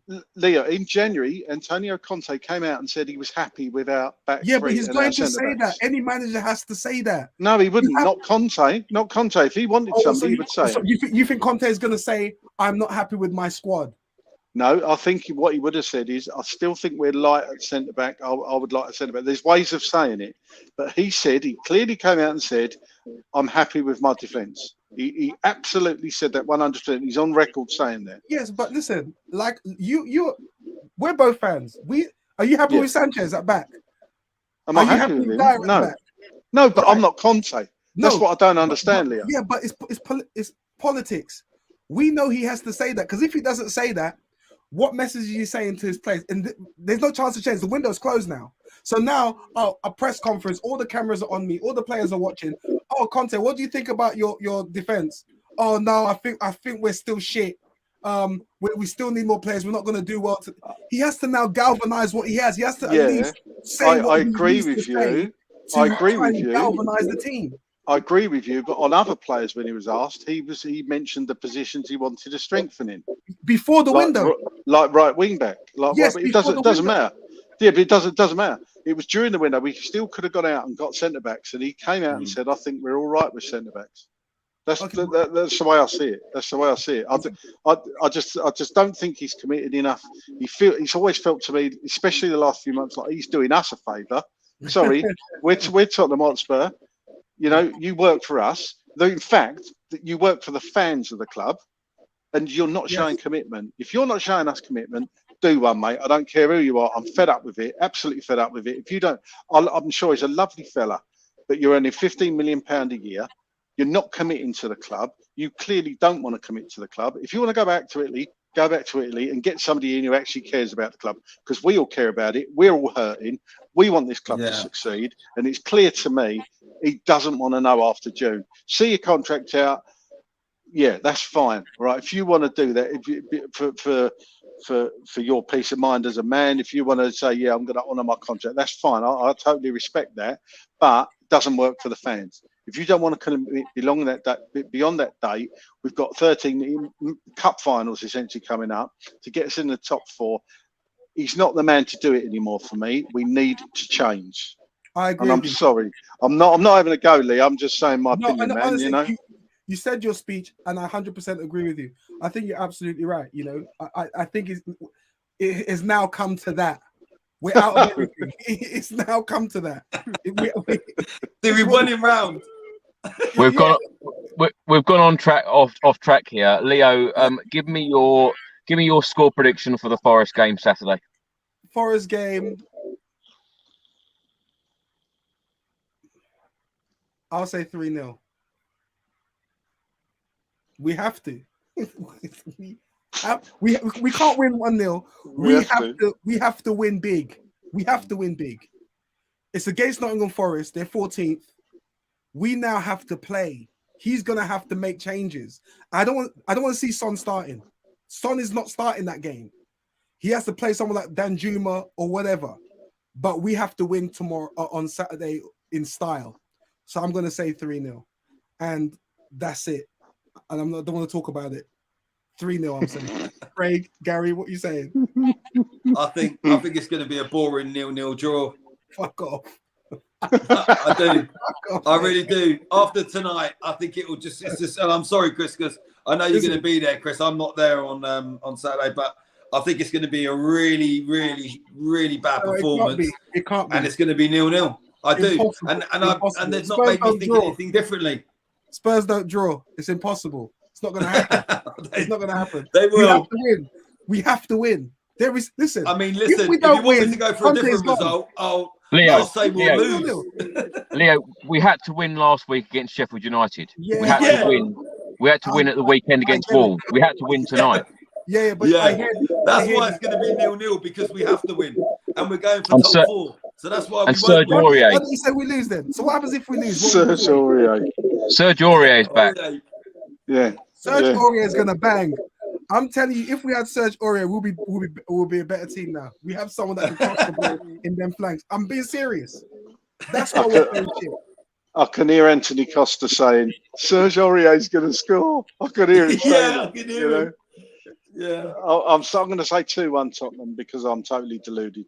But Gary, yeah. are you really going said for a 0-0 3-0. draw? Yeah, do you know what, Chris? And I never ever go for draws. As you know, I always go for a Tottenham win. But I think I'm at that point now where I'm just done. 0-0. I'm completely done. I have to be honest and tell you how I'm feeling and what I think. And based on the last few performances, I think it's going to be a really boring 0-0 draw. I hope I'm wrong, but So they've given me nothing. can I ask a question quickly? Would you be happy if Spurs lost on Saturday just so that Conte gets sacked and we get No. punched? No. I would never ever wish Tottenham to lose. I never want Tottenham to lose ever. I do. I did against what's his face? Your friend Chris. What's our previous manager? You say you don't want to say his name anymore. Nuno. I wanted him to lose so bad so that we say he gets sacked, and I was happy when he lost, and then we got Mourinho. Yeah, but I mean, So, I want Tottenham to win every game, even if it's a friendly. You know what I mean? I get but that. they won't. They won't win every game anyway. So ultimately, it doesn't matter what I want because Conte will be gone soon enough, whether he leaves himself or he gets sacked. So it doesn't really make a difference, does it? I suppose. You know, I just think, you know what, Chris? Like, I mean, you know, we've done so many shows over the years now, and we've been Spurs fans for all these years and stuff. But I really, generally, and Craig, we speak every day, and I just don't know what has to change with this club. I don't know if changing the manager's enough. I don't know if it's the mentality. I don't know if it's board. I don't know if it's a little bit of everything. But it's really, really bad at the moment. We need to take our dicks out and start pissing on the seats. In literally, we need to start getting graffiti and spraying and rioting that place. Spurs fans need to start making noise like the Arsenal fans, like the Man United fans. We need to start making some serious demands, rioting or picketing outside the stadium for them to make, because right now they're having the easy way. They know Spurs fans. Can I ask something just quickly? I don't want it to be a bit of a touchy question to ask, but let me try and word it in a good way. But do you think Son doesn't get dropped very often because of the support and the fans that he has and the crowd and all the people that come to see him? This is what I'm saying. I think there's a political aspect to that. I tell you, no, I don't. You don't think so? No. Okay. Yeah, because whenever I go to Tottenham's home ground, I see more and more fans there. And a lot of the fans that I'm seeing are only celebrating when Son does a pass or Son comes near them. But when we score, a lot of them fans aren't even celebrating goals. I've seen it with my own eyes when I was at Chelsea and West Ham and stuff. You know? So I wonder if there's any pressure to start him. I think Son does bring in a hell of a lot of revenue because his shirt sales and the Koreans are there massive. God knows how much they spend on tickets. Because could you imagine if they've travelled? Some of them have probably flown over for the week. Obviously, loads will live in this country, but they spend massive amounts of money. If they don't see Son kick a ball in a game, I mean, No, I don't agree, Gary. He was the Golden Boot winner last season, and of course, we all know what Heung-min Son can bring to the team, totally. whether it's in the starting 11 or off the sub bench. I just think that this season has been extremely difficult for him. But you know, the support in South Korea. I went to South Korea in the summer, and the support for Heung-min Son is absolutely sensational. Chris, don't you I've think never it's seen bad support when for a some single fans player. are just celebrating his passing and stuff and not the actual goals? Don't you think that's where some of our crowd and our noise and our support has gone? Because a lot of the fans then are just going to see Son, and it's not like it was in the old days where they were getting behind the whole team and the goals and stuff. Do you not think that's where some of it's missing? No? It's the system. That's no one's making noise because we've been playing shit for the past how many seasons. But I just feel like the fans and the support and that, it's lost a little bit, you know? Yeah, because we're playing shit football. Do you not think that? Why are we going to make noise when the football is dead? What are you going to what songs are we going to be singing when we can't even string 4 passes? When the opposition is dominating the ball?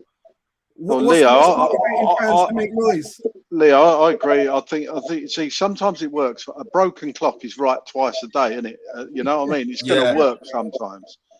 It won't work all the time. And as I go back to what we was talking about earlier, I just think sides have found us out now. I think even Sheffield United found us out. You know, we beat West Ham because West Ham are a very bad football team at the moment, and they're in disarray. I think Chelsea were they were there for the taking, and I don't quite know how we did it, but we beat them. And City, for some bizarre reason, we seem to be their bogey team. Whether we're playing crap or whether we're playing well, but I think the system now doesn't suit the players we've got. And as I say, I think we've just been found out. And with Conte's inability, it would seem to change, even though we did go to a forced back four tonight. I just think the inability to change in game is a massive disadvantage to us, and I'm dumbfounded why we don't change and we make such late substitutions. And like Gary said, you can see problems coming. You saw Romero had it in him tonight that he had the red mist and he was going to go, and he went. And Gary messaged me before the game and said Romero's getting a red tonight, and Gary hadn't even watched the game. So it's, you know, there's so, but like Chris said, there's so much wrong at this club. But oddly enough, I think we could turn it around with the right decisions being made quickly. Before we go, is there anything else that anyone would like to get off their chest on tonight's game, Antonio Conte, or the future of this club? Well, I don't know. You go, guys, go. I don't know what to say, to be honest. Not really, no. I just feel sad. I feel sad for you, Chris, because of you know, all the shows you do, all the travelling you do up and down the country, all the time you take out. I know you was at the stadium today at like something ridiculous, like 2-3 o'clock. You know, your interviews with Sky Sports, and I think, you know, you, us, Leo, Craig, all the fans, everyone that tunes in the show, we all deserve more. And that's not even talking about how much Tottenham costs. I mean, I spend thousands, Chris, every year, you know, going to Tottenham. When I go hospitality and I bring my son with me, or we go as a whole family, it's not a cheap day out. The fans will know this. You know, whether you're driving, the parking, you know, the seats you're getting, that you're having to buy on the ticket exchange, or what have you, renewing membership season tickets. This isn't a cheap club to follow. We all deserve a lot more. So I'm not angry. I'm not even disappointed. I just feel sad, if I'm honest, sad for another rubbish season, really. And yes, there's still a slim chance we can get in the top 4. But for me, as a Tottenham fan, 40 odd years, that's not enough for me now. Just getting in the top 4, it's not enough. Do you think the players are the ridiculous wages there? I mean, it's not their fault how much they get paid. We'd all take it if he was offered it, right? But you know, family of 4. If me and my wife and 2 boys go, and we manage to get tickets for a league game, what are you looking at? 60, 70 quid a ticket. So that's 4-6 is 20 bucks, 240 quid. You're paying 20 quid to park. You're paying a tenner in diesel to get up there.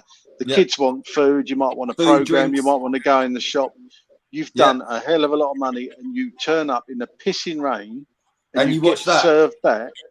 I mean, and they get stuck in traffic on the 406 going home. I mean, honestly, it's not good enough. It really isn't good enough. Yeah. crazy. Leo looks like he's about to die. No, you guys make me laugh. No, because I was visualizing everything you were saying, and It's right though, isn't it? Yeah, you're right.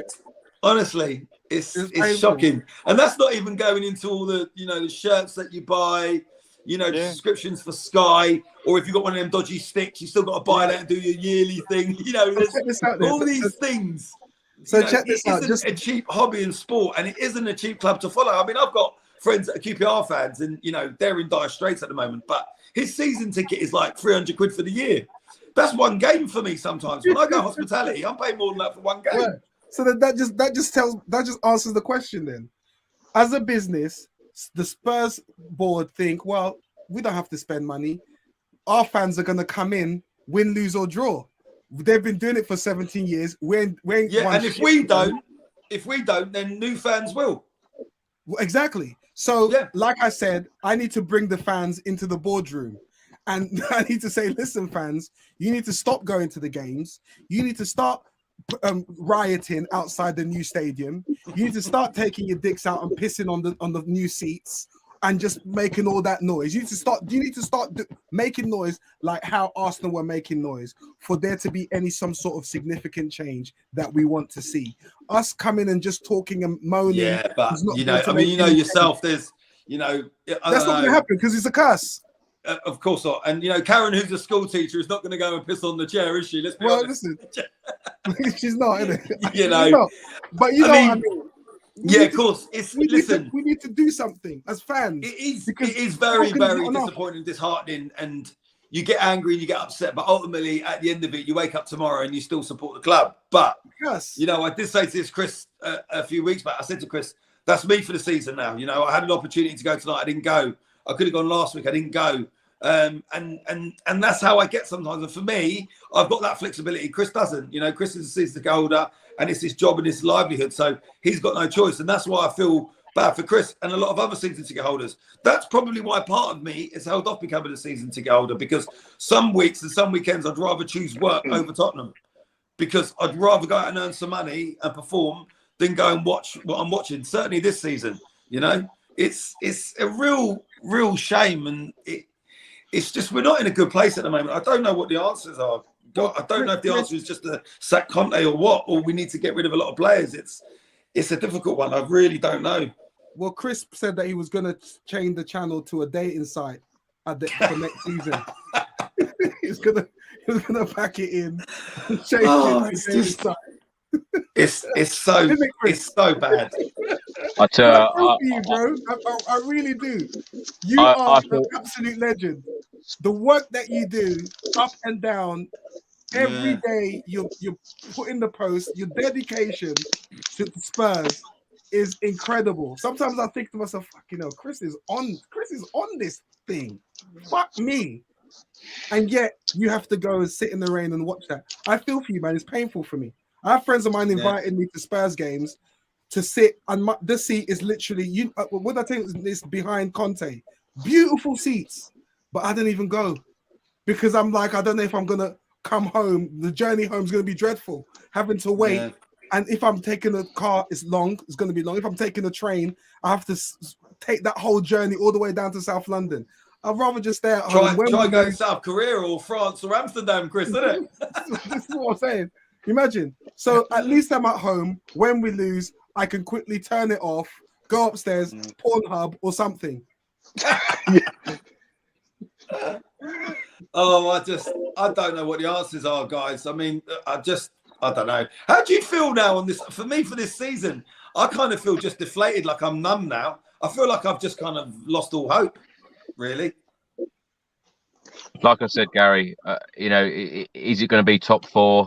Is it going to be 5th or 6th to get in Europa League? Is it going to be 7th to get in Europa Conference League? The Spurs players need to work extremely hard. One last thing for all you guys. If we did get top 4, would that be enough for you? Would you be happy with that? Yeah. No. No, it's not for the season, but for now, I'll take it now. But for the season as a whole, no, because you're not progressing, are you? If we don't get top 4, if we don't get top 4, it changes the dynamics for next season, changes the type of players we get. So it's really important that we get top 4 because it's a different caliber of players that we can get. So we have to get top 4. That is the. Wasn't it more important to win this game tonight? Well, we weren't really going to win the final, were we? Are we really going to win it? So what difference does it make? Last week was the chance. Last week was the real game, like you said. That was the game. I'm like you. I don't really feel that bad that we lost. I wasn't hurt today like I was hurt last week. Yeah. Put it that way, right? Yeah. Because I know that we'll win it, but we don't have the strength in depth to go all the hard way. If come on, think about it. If Spurs win the Champions League, that would have been like Leicester winning the league, the Premiership. It would have been amazing. It would have been amazing. But we're not going to do that. We had our chance in the Coca-Cola Cup. Is that Coca-Cola Cup, the League Cup? And we had our chance in the FA Cup last week, and we blew that, and that hurt me more. Okay, so right now we have to. The top 4 is the greatest thing we can do, because if we don't get top 4, that means we're not going to get the quality of players that we need for the new manager coming in. If it's Conte or if it's Poch, that's going to give him the opportunity to attract players, possibly keep Kane. Because if you want to keep Kane, I'm sure he wants to play in the Champions League. If you want to keep the players that we have, I'm sure they want to stay in the Champions League. So we have to play. Champions League is where it's at. So, yeah, that's our next cup. Leo, thanks so much for coming back on this evening. Pleasure. I was gonna say about talking about a defeat. I know we didn't lose tonight, but of course we lost the overall 1-0 on aggregate. Leo, tell everyone where they can find you on social media and what you're up to at the moment. Well, listen to me, Spurs fans. If you want to come to the next game so we can get our dicks out and piss on the stadium, message me. My Instagram handle is there, and let's make a plan. Or we'll make a WhatsApp group, and then we'll go there. We'll join Chris. That sounds very dodgy. That does, Leo. Yeah. I'm sure they'll throw you out of the stadium for the, especially if you're sitting behind Conte when you're doing it, and the camera's in there you are. Just lob something to lob on Conte's head next week. Just be like, fucking hell, he's going to do that, just like that. I think I'd be surprised if he's there next week. Gary, thanks so much for coming back. Is that me? Yeah. Sorry, it cut off. No, well, thanks for having me. Yeah, what can I say? Listen, look, we move on, we go again, we play Forest, we see what happens. Disappointed, but not as disappointed as last week. So I'm just looking at Sky over there at the moment. I'm going to go over there, get my sweets out, sit down, and just try and register how that happened again tonight, really. But you know, we just sleep on it, and then we get up, and we're Spurs fans again, and we just have to get on with it, really, don't we? But Chris, thanks for having me. It's always a pleasure. And I logged in today on the iPad, and I was messaging back with loads of people in the live chat because I don't normally do that. And there was some great messages there. And I think one of the guys said there was 12 shots in the 3 games, Greg. So he answered that question for us. But it's really good. So I'm going to do that more often and look at the live chats because I like doing the show and then sort of chatting back to people. But it's just amazing how many people from everywhere log in. It's just unbelievable. So credit to you for that, Chris. It's amazing. Yeah, I should actually say that. So thanks for bringing that up, Gary. Thanks so much for the support from everybody watching this live stream and, of course, listening to the version on the audio platform. The figures have been unbelievable these last few months. Amazing. And we're constantly in the top 10 charts all around, lots of different countries around the world. So I cannot thank you all enough for all of your tremendous support. Craig, thanks so much for coming back. Pleasure having you back. Yeah, no problem. Always a pleasure, Chris. Always better when we win, obviously. But if you want to follow me on Twitter, I mean, that my handle's there somewhere. Look, the only thing I'll say is everyone watching, I'll say it every time we lose, I hope it's cathartic. You're not the only one. You probably feel, I know it's first world problems, but you probably feel very alone and depressed when Tottenham lose. Yeah. You're not the only one. There's 4 guys here that are as pissed off as you are. There's everyone in the chat and everybody that will watch this later on. Everybody on your podcast, wherever you view them. So we all feel the same. We all want what's best for the club. And I've just got a paper cut on my finger as well to end the day, and he's absolutely killing me. But didn't they? Oh God, yeah, that's a first world problem as well, isn't it? So feel for me, but it's annoying because you do these. It's 25-1. My brain won't switch off now. I'm going to have to watch some ancient aliens on the telly just to chill me out on Discovery or whatever. So Well, no, stop that. I haven't watched that for weeks, Leo, because the only one. I don't watch it. But look, everybody is amazing to get all your comments. Thanks for all the comments you send me, and people have So tweeted many, me. it's brilliant. And honestly, it's a bit overwhelming, and it's really nice. There's very few of you out there that are horrible people, and they're a really nice community we got here. So thank you very much. I do appreciate it. And all I am is just a guy like the rest of us, just talking about Tottenham, and we all want the best for the club. So thank you very much, and I hope you enjoyed the show. Yeah, well said, Craig. Craig, Leo, Gary, thanks so much for your time. Of course, we all hope and pray that Tottenham get back to winning ways on Saturday against Nottingham Forest at the Tottenham Hotspur Stadium, stay in the top 4, and that is the best that all of us can hope for now by getting Champions League football next season for whoever the manager is. Thanks for watching. Thanks for listening. Until the next time, come on, you Spurs.